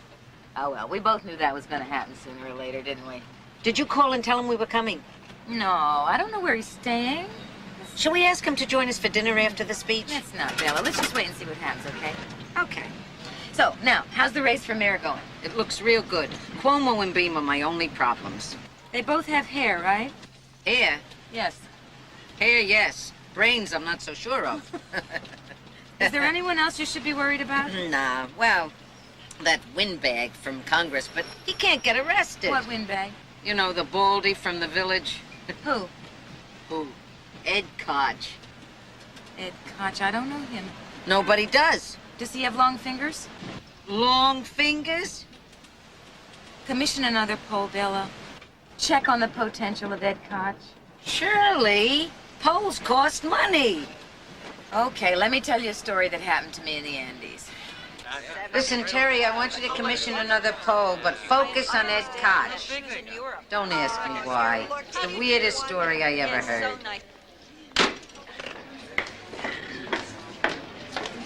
Well, I did it. Call me superstitious. To be forewarned is to be forearmed, that's all, especially if you're a fighter. How you, Jerry? Shirley, Bella, can we get a picture of you and Jerry, please? You know, like liberal hands across the seat? Could you tell me what your feelings are? How do you do, Mr. Stanford? I admire your stand on human rights. I'll be interested to hear what you have to say about Central America. Thank you, Miss Absuk. And may I say how much I admire your commitment? We need more people like you in this world. Thank you. Very nice to meet you. Jerry. Miss MacLaine, how nice to see you again. Thank you for coming. Can we get you two together just a little closer? Thank you very much. Very good. That's nice. Would you like to have dinner after and we can talk? I'm afraid I won't be able to. I have to go straight to the airport. I see.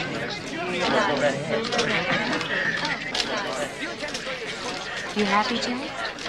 As much as can be expected, yes. I have so much to do. Very nice, very nice. I think we both do. Thank you. Oh, that's much better. There we go, sir. It's nice to see you both. Miss Absuk, good luck in your election. Good luck to you. Thank you.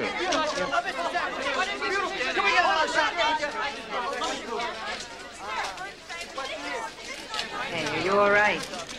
Sure. I don't think I'll stay for the speech, though. I don't blame you. Let's go.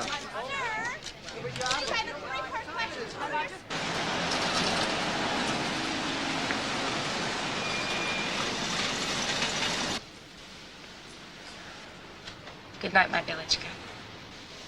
Good night, my darling. Get some rest. I will. But I'm not the slightest bit tired. Listen, I realize that all the stuff I've been doing flies in the face of everything you believe in. And yet it hasn't affected how you feel about me at all. Thanks for that, Bella. That's what they call friendship. That's what they call love.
Malibu Beach at sunset.